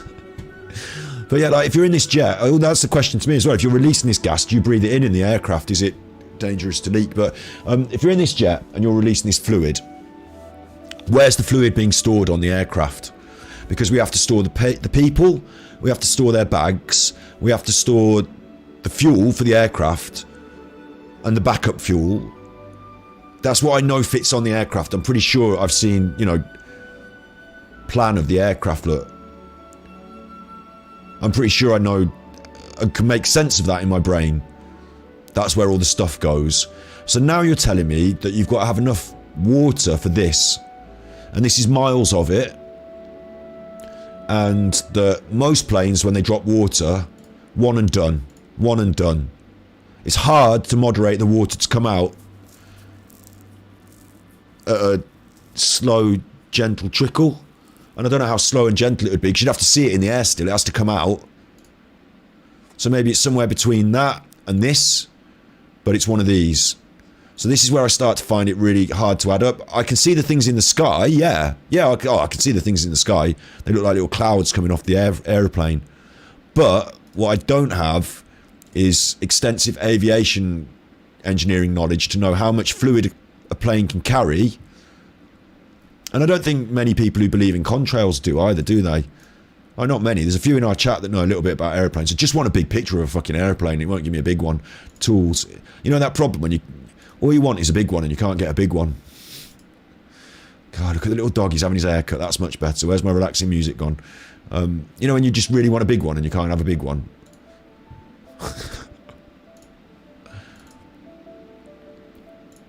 Will it give me a big picture? Large. Show me the large. That's a large one. Ooh, lovely. So in there, they've got to fit. I can't see the mechanism for where the water comes out. It might be those things, but it's got to be engineered. It might be part of the engine. You know, whoever believes in chemtrails must believe that on this aeroplane somewhere, or it might not be on this aeroplane. Maybe they don't use these aeroplanes. Again, people are going to have to tell me. I don't know, but I can come from a different... Instead of saying, look up in the sky, what are these strange clouds? You know, and I'm not going to pick on anyone, right? But on YouTube, I've seen a lot of people, because I follow a few of them, that are posting strange pictures of clouds, and they're no comment. They're just saying, look, here's the picture of the clouds today. Hit wink, wink. Chemtrails. But they're not explaining to me how the planes are engineered, where this water comes out, where it's stored. It's not water, whatever chemical it is. How they're getting the chemical into the aeroplanes. I'm assuming they're refueling it with the chemicals when they're at the airports. You've got to refill it. So it happens at the airports. Why are we not seeing any evidence? You know, why is it just the clouds in the sky? Why is it not? Oh, chemtrails don't come from commercial aircrafts. Okay, so we'll bin them off then. But then who's doing it? Because we're saying jets. Because we're saying that small aircraft can't... Like, in all our experiments trying to drop water out the sky in small aircrafts, they're not particularly good at it.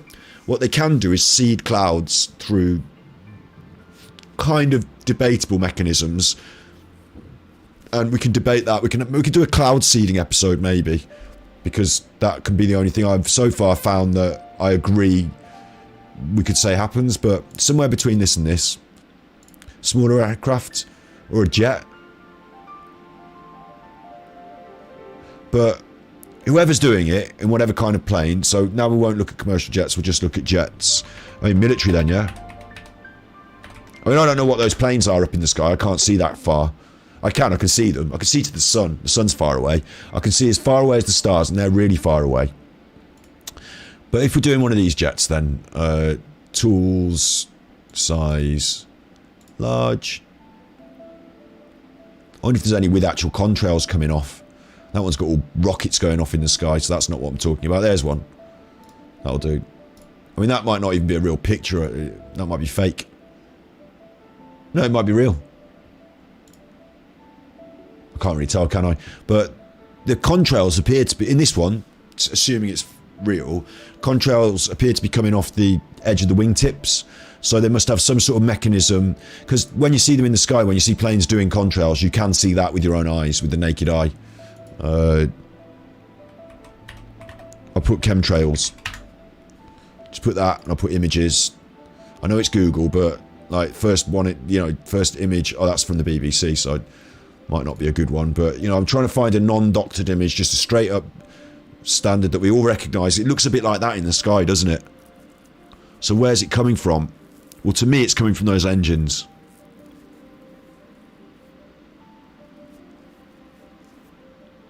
BitChute, loads of videos showing the chemtrail planes, their interiors, the controls, the cockpit.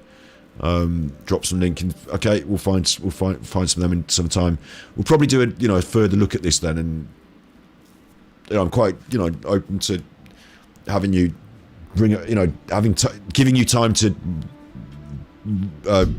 find these pieces of information, put them in the thing, and then we'll find. Yeah, I'm open to that. I'll have to do a Discord server just for this sort of stuff. I'll have to set up a Discord for you, so look out for that in the future. But for me today, for this episode, to finish it off in the 3-hour time slot that we try and get within, I'm just going to say, to me, when I see it in the sky, it looks a bit like this, and my guess is that I'm saying, where does it come from? People have to show me how it comes from the wingtips, where the water's kept, where the fuel is, what is being kept in the plane where, because the plane's a pretty delicate balance of height, weight, air pressure, speed. The amount of fuel they have makes a difference to the way they fly. So I don't know if there's room in that to add loads more fluids and to burn them off over time. I haven't seen no water, something else, some of the fluid or gas or whatever it is has to be contained, has to be let out gently over a period of time. I've seen the electro ones, like we said earlier, electro cloud seeding.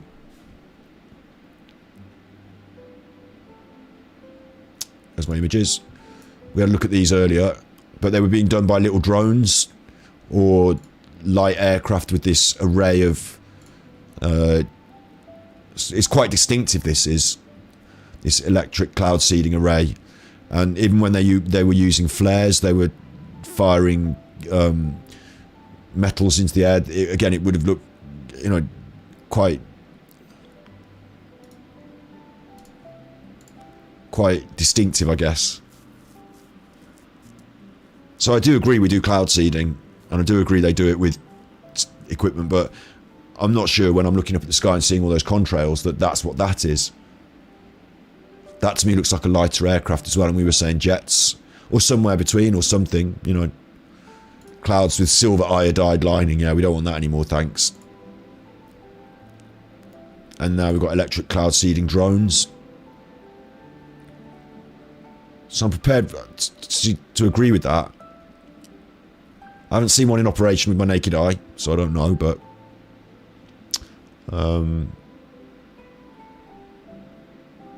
prepared to agree with that happens. I don't know if it's politically some sort of conspiracy, though. I think they're doing it deliberately in certain places where they want the rain. So they're my questions. You can answer those questions to yourself. If you're happy with your own answers, I'm happy that you're happy with your answers as well. Bear that in mind. I'm not here to say, here's the evidence, this and that. There's stuff flying around in the skies. We see it all the time. We see these lines all the time. I've given you a legitimate explanation that what you could call the establishment or the mainstream will accept.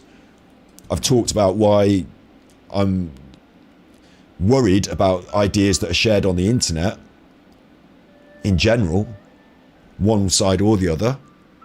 I've talked about where I think politically conspiracy theories can be, like, because you've got to consider motivations and follow the money, yeah? Why does it matter to somebody to tell you that truth?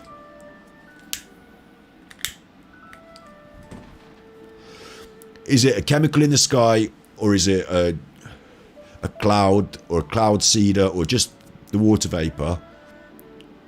It's been going on for years. Why does it matter? They never told you the truth in the 70s when they were doing it. When they found out, the powers that be shut them down. They said, like, we're not going to do this anymore. People don't want this. We used to think it was a good idea. It's a bad idea. Nixon not having it anymore. I would have thought they'd have put up with it and gone on with it. And What is BitChute anyway then? I'll look for that. I want to find out.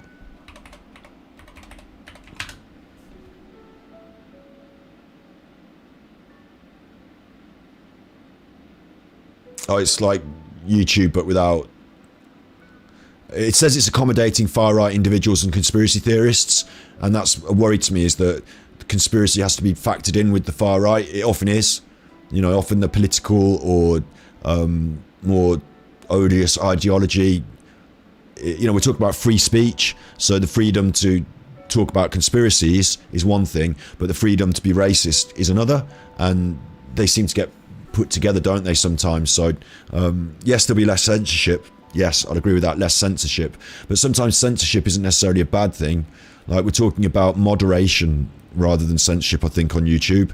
It is, of course, a private business, but BitChute might be a private business run by different people for different ideas. And maybe it does have censorship of a different kind. Maybe it censors out other stuff that, you know, makes it a more cohesive environment in a different way. And maybe the censorship, or the lack of, makes it like more of a Wild West. And over the years, we've come to agree that whilst I will fight to the death for your right to say something, I don't have to agree with what you say. And I do think YouTube should be an egalitarian open space, but I think that's why they've shut down some of these things. Because, like, in general, we've all agreed that we don't really want a load of shit everywhere. So I think freedom of speech is good, but I don't want to hear a load of Nazis shouting racist shit, or eugenics, or, you know, I don't know. So I looked through it a bit, but the problem you find is that these places, like, because of things like the COVID vaccine issues recently and whatever, these places become not just the source of the truth and a place for people to speak their open mind freely, but also a slurry of dog shit that's definite. Like, if it's that open and that free, then you can buy your way into it. It's this again. Like, Facebook and Twitter and YouTube have got the same problems. The BBC website's got people, you know, bad agents, bad actors, paid for. So you might think that BitChute is free speech, so therefore better, but that might mean it's also free for bad actors to get involved. And you, again, like I was saying earlier, you can't necessarily verify who's in chat. How do you know the people on BitChute aren't all being paid to say what they're the shills? They're the shills. There could be a lot of shills on there, but they're allowed to be because you're allowing shilling, because you're allowing free speech. So there's a pro and a con. It's a double-edged sword. So I'll say I agree in principle that freedom of expression is important, but I don't want to hang out with those that are so free to speak that I have to hang out with the Nazis. So I don't know about that. It makes me feel uncomfortable. And it seems that conspiracy, it's that QAnon thing again, isn't it? Motivating the disenfranchised. And I'm sure that the majority of BitChute has, like, I would think that just like the same way, like, online spaces become echo chambers because you cultivate the same people that want to be around it. So I might not feel so comfortable where far right expression is like open season, so I might not go there, and more far right people might go there, and it might become a breeding ground for those ideas. A bit like 4chan is where they put the QAnon stuff, because the people that use 4chan are going to be more into that stuff and are the disenfranchised youth that we're trying to tap into. There's a discussion there. There's a discussion. I don't know it. I'm not judging it. I'm just saying these are my worries about it. Or any open forum that says we're not going to have moderation. Because I like moderation. I don't want people to be racists or say vile sexual things to children, or I think we should be accountable to our words. I think you can have BitChute as long as everyone has to put their name and not their address, but, you know, to get an account you have to have a name and address, and it has to be legitimately put through the system, so that if you were to say something with your freedom of speech that turns out to be racist, or turns out to be hate speech, or turns out to be a criminal offence like incitement to riot, or you know, if you were to say something about me personally, like, and defame me, I'd want to take you to court and, you know, fight for my right to have people not say bullshit about me. So, you know, you've got to be careful with these things, haven't you? Anonymity could be the breeding ground for the right wing to pay money to share their ideas. It could be that. It could be that. And the people with the most money, the Donald Trumps and the people that, you know, promote these ideas, they might be, you know, that could be run by the evangelical Christians for all we know. I don't know. So I worry, that's all. You know, I worry. Because we can certainly say that the bottom line, you know, follow the money, follow the motivation. Whatever your belief about QAnon and whatever they say, those people didn't vote before and now they're voting for Donald Trump. So the person who's winning is Donald Trump and that facet of the Republican Party, the right wing. So it might seem to me that they're the ones that started the whole thing in the first place, and the bullshit ideas pumped into those people's heads win them votes. And if you told me that spreading Marmite on my feet would win me votes, I'd spread Marmite on my feet, because they'll just do whatever it takes to win votes. And this is quite a clever way to win the votes of the disenfranchised. I've said it before, so we will have a look at BitChute. I'll have to look at it offline. I've told you my concerns. I hope I'm offering, you know, reasonable ideas that reasonable people will say, okay, I'm open-minded. That's an idea that I want to worry. I'll you know, red flags. I don't like some of these things. I'm not a fascist. I'm a truther. So why do I want to be in with all the fascists? Why do I have to be there with the right wing and the racists in order to share my truth? Is that okay for me? It's up to you. These are your choices. I worry. But yeah, chemtrail planes, I'll look at them. I'm not going to go on that website now because it's come up with an immediate, you know, concern for me. Which is that a lot of people on a lot of varied news sources here that I kind of trust are saying that there are bad things here. So I do think we should be able to see things, you know, just because it's right-wing racist. If it happened in the world, it happened. Maybe we should be able to see it. But to give us, to see it through, you know, to cultivate a community or a vibe on a certain website will create that echo chamber where more and more people that agree with that will post more of that stuff, and fewer people that don't like it will go there and look at it.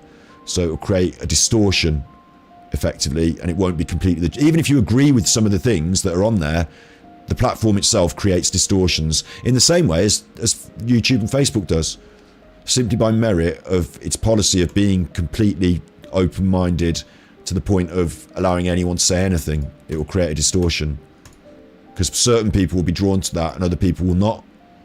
So that's a fact. It will create a distortion. I worry about the distortions being hijacked by people with money. I've said that website's going to go away now because I've made that point.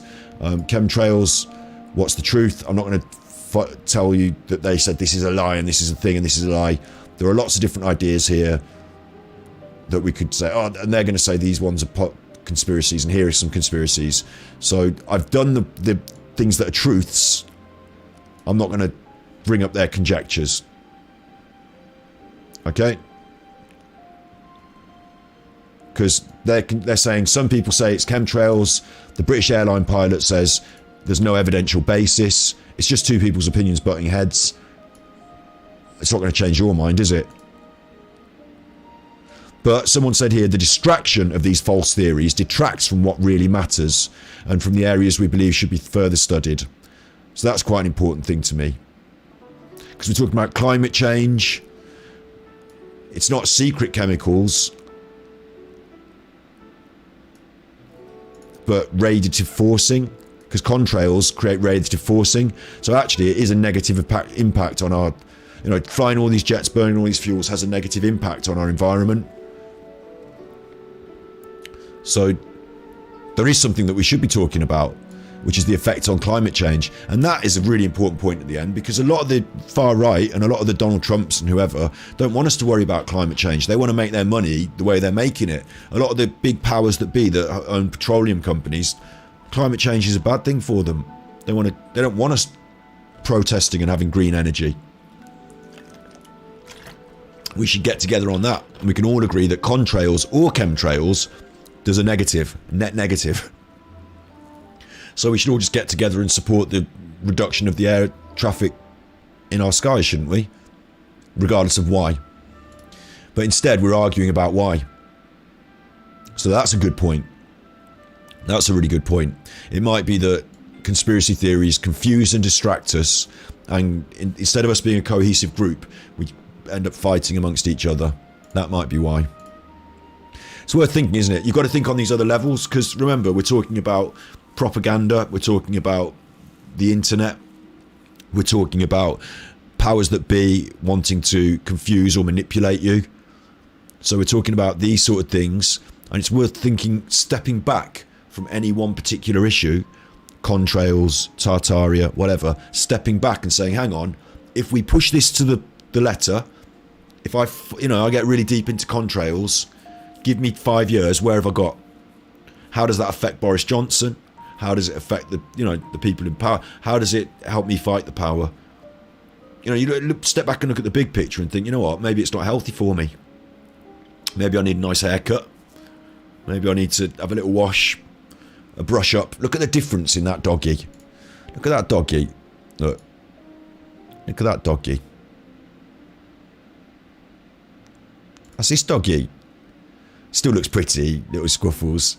That's what my doggy looks like all the time, little scruffles. That's what I'm like all the time, little scruffles. But look at that. Nice haircut. Nice haircut. They want us to sell electric cars. Yeah, they got ideas. Hello, Bob.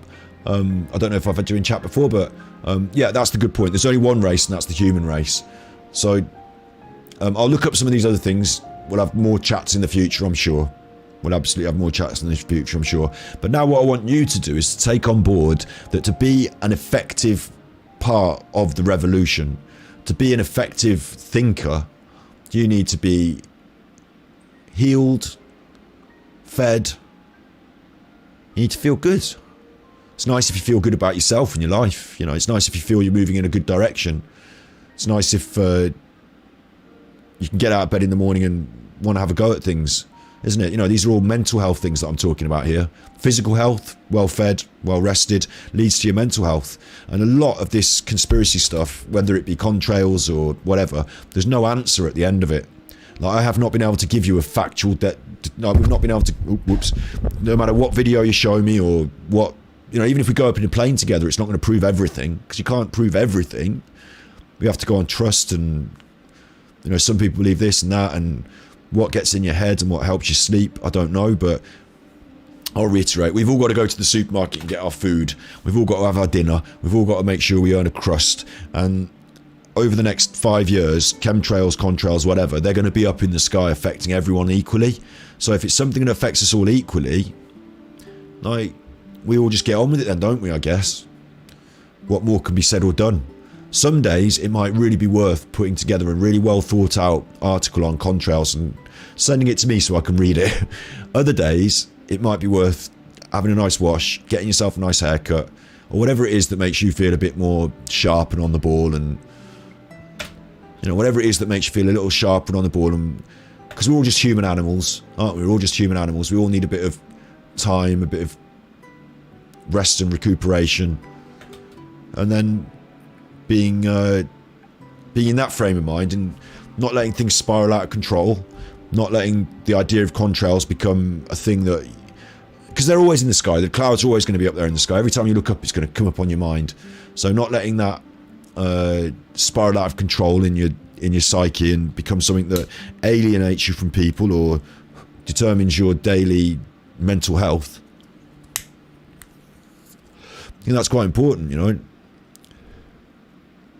It affects us all equally, so we're all on the same boat here, even if some of the elites might seem to be trying to jump ship, might seem to have their own thing going on. We're all on the same island, we're all on the same earth, we're all the human race, and we've all got to get on with it and get along with each other.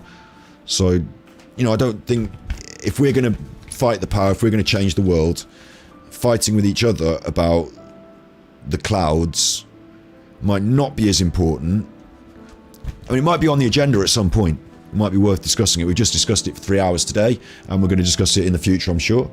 But it might not be worth that as much as, like, my favourite things at the moment that I'm really disappointed by was the right to protest in the UK. Like,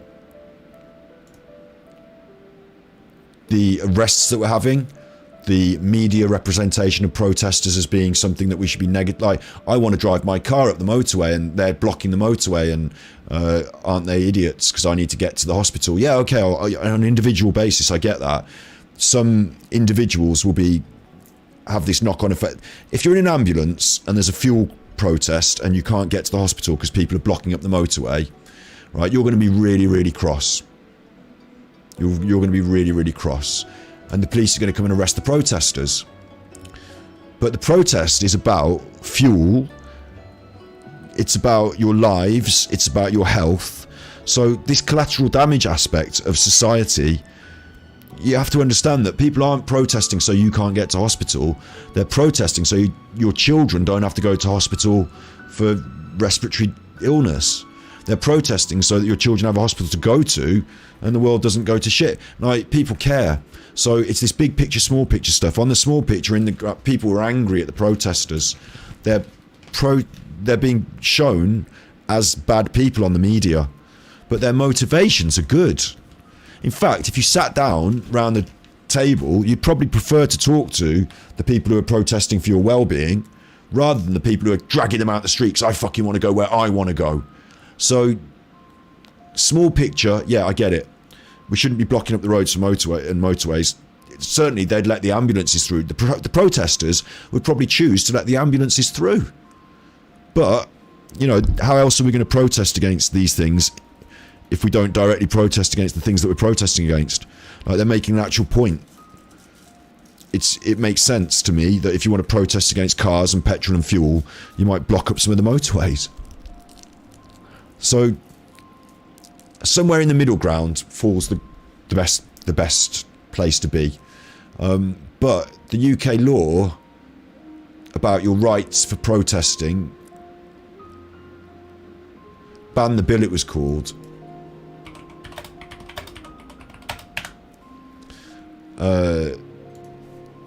UK, wasn't it?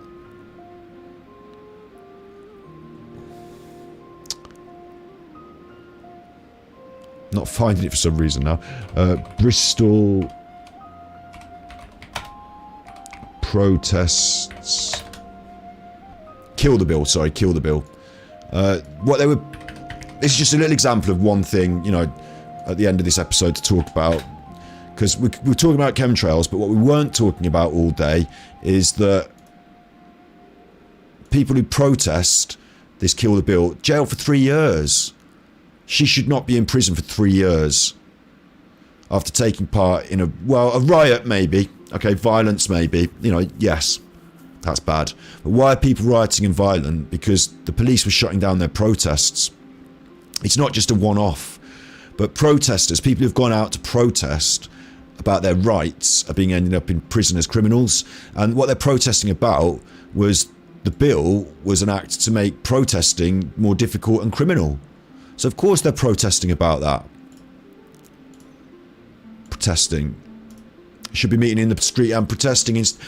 You should be meeting in the street and protesting instead of buying into all the shit that they're selling. They fuck up your mind while you're still an infant so you can profit off the weird attachments. Now you got to get it, got to have it. You never stop. You can't break the habit. You fucked up rabbits like sheep. They think of you think of yourselves as lives. They think of you as meat, you freaks.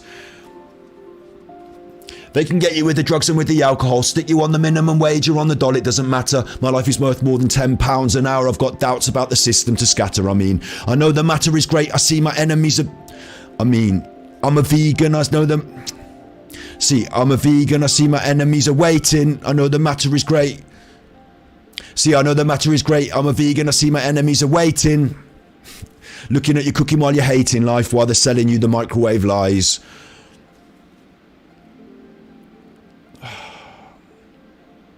Yeah, anyway, I can't even remember all my lyrics now, but they're my lyrics. Like, we could protest in other ways, yeah, but, like, walking out in the streets is being shut down now. Do you know what the bill was about? To limit your right to protest. Limit your right to protest? What do you mean, your rights? They're your rights.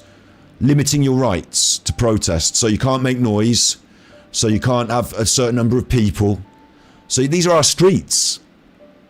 And they put through a bill And they protested. It got shot down in the House of Lords eventually, I think. Didn't eventually all of it go through, but some of it went through. Like, not allowing speaker systems, not allowing... Like, and then because that's a law, suddenly if you turn up and you've got a speaker system and you're talking to the crowd, then you can be arrested. Now you're a protester, you can be arrested. Well, when the police turn up to arrest you, you're going to fucking fight that, aren't you? Now all of a sudden, you're fighting the police and you're burning their vans and you're being arrested for actual crimes. That's how they escalate it.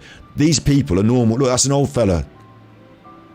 Peace, love, climate change. That's what they're... Like, the government have got time to fuck about with all this Boris Johnson shit. We haven't even got a government doing anything at the moment. They've got time to sell guns to the Ukraine, and they've got time to criminalise political people who are political on a different tip to them. Of course they have. If you're Boris Johnson's government, you want to shut these people right down. Priti Patel's in charge of that. So no wonder they're protesting. We're all criminals. Fuck you, man. We're not criminals. You know, this guy's not a criminal for making his protest. Yeah, the trains couldn't go today. In the big picture, train didn't go the other day because it was too hot. Like, in the big picture, trains sometimes don't go. The train was off. Yeah, it's a protest. Deal with it. We have the right to do that. It's our country. People of his age lived through a fucking war so that we'd have these rights. They fought in a war. Now that generation's dying off. Kill half of them with COVID. Fuck them off and we can do what we want. It's disgraceful. It's disgraceful. So you should be meeting in the street and protesting. That's the main thing we should be doing, but we don't do any of that. You know, we're arguing about clouds. And I say we, because it's us, isn't it? It's us thoughtful people. It's us controversial people. It's us, you know, you might get involved in conspiracy theories because you don't trust the government. No, nor should you. But what's then offered you, from the point of, I don't trust the government, where do I look now? It used to be that you would probably have to talk to a few people in the labour movement or the, you know, anti-capitalist movement. You get other ideas. You might get reasonable ideas. But nowadays, you're on the internet. You're watching what Donald Trump's pumping out through his companies on 4chan. And you think it comes from a legitimate source and it might be a real person and we can't verify it, but they've got an account name on, you know, anonymousaccounts.com, so they're real and like they're probably a whistleblower, and like you get all spun in all different directions. We should be meeting in the street and protesting. And for your own mental health, the main thing is you should be walking your doggies and having a nice time. You should be eating well, meeting with others, finding common ground, and then from that platform deciding what's the biggest priorities. Whee! Look at the dogging! Look at the dogging! Being healthy, being motivated, being ready, you know, keeping your metal sharp. That's just a euphemism. You know, that's not. I don't mean literally sharpen knives. I'm not suggesting any violence, but I'm saying like keeping yourself well mentally is good for what we're trying to achieve, which is social change, isn't it? Social change, and that social change, in my opinion, comes through ideas. It comes through protests. It comes through movements. It comes through votes. It comes through organisations, but they all stem with ideas. It all starts with people talking to each other, sharing ideas, and that's why I think some of these conspiracy things, some of these chemtrails, I think they want to get in your ideas. Whether you believe this one or whether it's a different conspiracy, because there are lots of conspiracies, aren't there? You know, let me pick a different one as an example. The moon. You know, whether you believe the thing about the moon or not. Well, now you spent half an hour thinking about the moon instead of thinking about whether you're allowed to you know, gather in your own streets. So I would say priority is be allowed to gather in the streets. Make sure human children aren't suffering. Make sure the pedos and the rapists and all them are getting sorted. Make sure that the endemic child abuse in the systems like social care are being sorted, in favour of making Boris Johnson rich or selling guns or, you know, whatever. Disappearing some Ukrainian children. In favour of that, I'd go for the other thing. But play the video for Safety Dance. I don't know what it is, so I can't without, you know. I'll have a look for it though. I'll have a look for it. Is it a dog thing? It comes from questions. I'll have a look. If it's something dodgy, you know, if it's some I can't get us binned off the internet right at the end. Oh, it seems okay, yeah. That seems okay. We can have a look at that. Although it is you can have a look at the video, but you can't listen to the song because YouTube copyright laws. We already got hit with one about. We've got different viewpoints, so you know, make sure that we're on the same team. Make sure that you feel healthy. Make sure that you're on the same team, because that's the big picture, isn't it? Because you know that the people that are working against you, doesn't matter what your conspiracy angle is. Doesn't matter what your beliefs are, you know the people who are working against you would rather that you were fragmented and confused. They'd rather that you look like an idiot to the outside world and that your head, whilst you were bang on the money with some things. I often think this with the conspiracy as well. I think that some conspiracies were so bang on the money that they thought, fuck, how are we going to stop people believing this one thing they all believe that's actually bang on the money? For example, the Iraq war was actually a fake war because they didn't have any weapons of mass destruction. Well, these days, instead of finding that out as a fact, they could have pumped out a million different alternative facts on the internet at the same time, and the people who are fact-checking would never have found the wood for the trees. Consider that. If you're searching for truth, if you're looking for truth leaders, truth thinkers, some of these people can't see the wood for the trees because our enemies are supplying us with lots more trees. Oh, look. They think this. Right, well, they're going to think this, and this as well. And I've got 100 more silly things they can think. And either they think them, and now they're idiots, or they don't think them, but people from the outside can look in and say, it's all this shit. Got to be careful. Take a step back. Take a step back. They're up in the air. That's up in the sky. One day we'll all be up in the sky. You know, one day we'll all be vapour. So whatever your favourite dinner is, you know, whatever your loved ones mean to you, enjoy that time. Do those things. Put that on the top of your list. And we'll get to this stuff and we'll work it through, you know. We'll do our best. Some people like to avoid controversial topics because it's polite. I don't know if it's polite or not, but I can't help it. I see the pub as an open forum for discussion. And when people get to the point where they want to have a fight with me, that's where I stop. When they try and hit me, that's when I stop. But otherwise, it's all fair game to me. But yeah, you know, you hear what I'm saying, can't you? You hear what I'm saying? I hope we've done well today. 3.5 hours. I hope it's been a good one. I'm going to knock off now. I encourage you to leave your conjecture and discussions in the chat, but to not argue hard with each other, to realise that we're here to share ideas and that we're probably on the same team in the big picture. When you pan back far enough, you will see that we're probably on the same team. So, ignoring things will not make them go away. No, I'm not suggesting we ignore them totally, though. We've got time to deal with them, and we will deal with them. But you can't deal with them on your own 24 hours a day. It just can't be done. So, what we find with mental health, and I'm not an expert, but I am in this field. I've done a little bit of research, lived through a bit of it. You know, I've lived through the depression. I've had the counselling. I've been through a lot of it. I know that one of the things we talk about is distraction, because some things won't go away. You know, some things won't go away. I still grieve for the things I've lost in my life. The contrails will be there tomorrow. We can work harder as a group to try and change the forces that be that perpetuate these things, yes. But overnight, they're not going to go away. So what can you do? Well, you can beat yourself against a brick wall and break your own brain, because it's not going to go away. Or we've got this. We call it the cognitive triangle.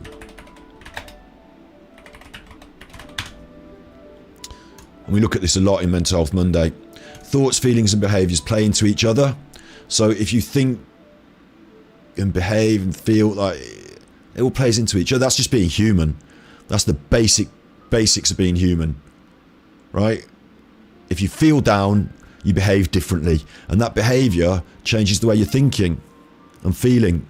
And if you feel down and you decide, fuck feeling down, I'm going to go out and walk the dog, then that changes how you're feeling, because you're doing something different and you're thinking something different because you're out there doing it. And this thing's all interplay. So the main point I'm trying to make here is that there are times where you need to put down the things that are not going to change, the things that are still going to be there tomorrow, that are hard to deal with, and simply ignore them. I'm not saying ignore them, but distract yourself from them and deal with them at the right times, when you're fueled, when you're rested, when you've said 2 hours of this and then we knock it on the head for a day. Rome was not built in a day. Nothing can get done overnight. In fact, what will probably happen if you don't keep this in mind, if you don't bear out, these ideas, at some point you'll get burned out or bogged down or overwhelmed, and you won't be as effective as you once were. And the main thing for free thinkers like in the chat here, for these smart people in the chat, for these free thinkers, for these truth seekers, what I want from you most of all, because I believe we're on the same team, is to be fresh, rested, and effective. I don't want you to be burning the candle at both ends and ruining yourself, because then, our best thought leaders, our best warriors are going to be burned out before the battle's even begun. We're probably at the nascent stages of this in terms of social change. Capitalism, democracy, it's been very similar for a long time. But what's changed recently in a vast way has been the way we share information. Newsprint was the mechanism, radio was the mechanism for a while. The controls, the ownerships, the means of production. Now, the modern world's a little bit different. So, I just want to make that clear. We want to be on the same team. We want to be well rested and well recovered, and we want time to think about these things and deal with them, but they're going to make us feel bad. Like, there's no way you can think about some of these conspiracy theories and not end up feeling a bit bad. Because we're humans. And if these things are going on, it makes me annoyed, and it makes me I'd behave differently then. Fuck that Boris Johnson. Whoa. I'm going to put a spanner in this. I'm going to have a nice sandwich. I'm going to walk my dog.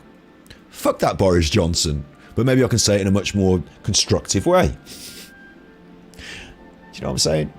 Do you know what I'm saying? I won't even start on Fauci. You know my COVID opinion, don't you? We won't even start on that.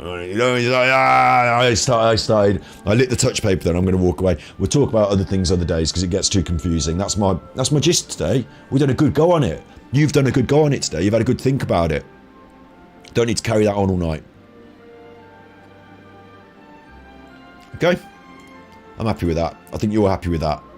I think you're happy with that. Look, there you are now with your mummy. Oh, you're with your mummy now. Oh, I think you're happy with that now, aren't you? You had a nice haircut. Not all of us have haircuts. Martin doesn't, I don't. I used to be a hairdresser, do it. But sometimes I'll shave my face or get a t-shirt from a charity shop. I'm thinking, oh, that's snazzy. Sometimes I might treat myself to a pair of shoes that aren't made of animal products, but are still, hard wearing and fashionable. And it's okay. It's okay. Doesn't mean I'm not an activist. Doesn't mean I don't care. Doesn't mean I'm not a vegan. Just means that sometimes I'll give myself a little break, and if I'm eating that bag of crisps and it says fucking milk on it, instead of spitting them all out, I just eat it. Fuck it. Like, I'm a vegan, but give yourself a little break. Make sure that you're well groomed, well rested. Not necessarily, you don't have to look like groomed. What I'm saying is well rested, good frame of mind. I think I've beat that point over the head enough. I just really want to drive it home because I worry about you. Because I worry about you. So be good, my little puckos, be good. And remember, if you can't be good, then I'm going to fly you over everyone's house in a plane, and I'm going to feed you cereal, and I'm going to make you all the cereal out the back, and I'm going to say, quick, more frosties, more milk, like that. And you're going to be the chemical sprayer. So that's your lot if you're not good. So remember, be good, because if you can't be good, you're naughty.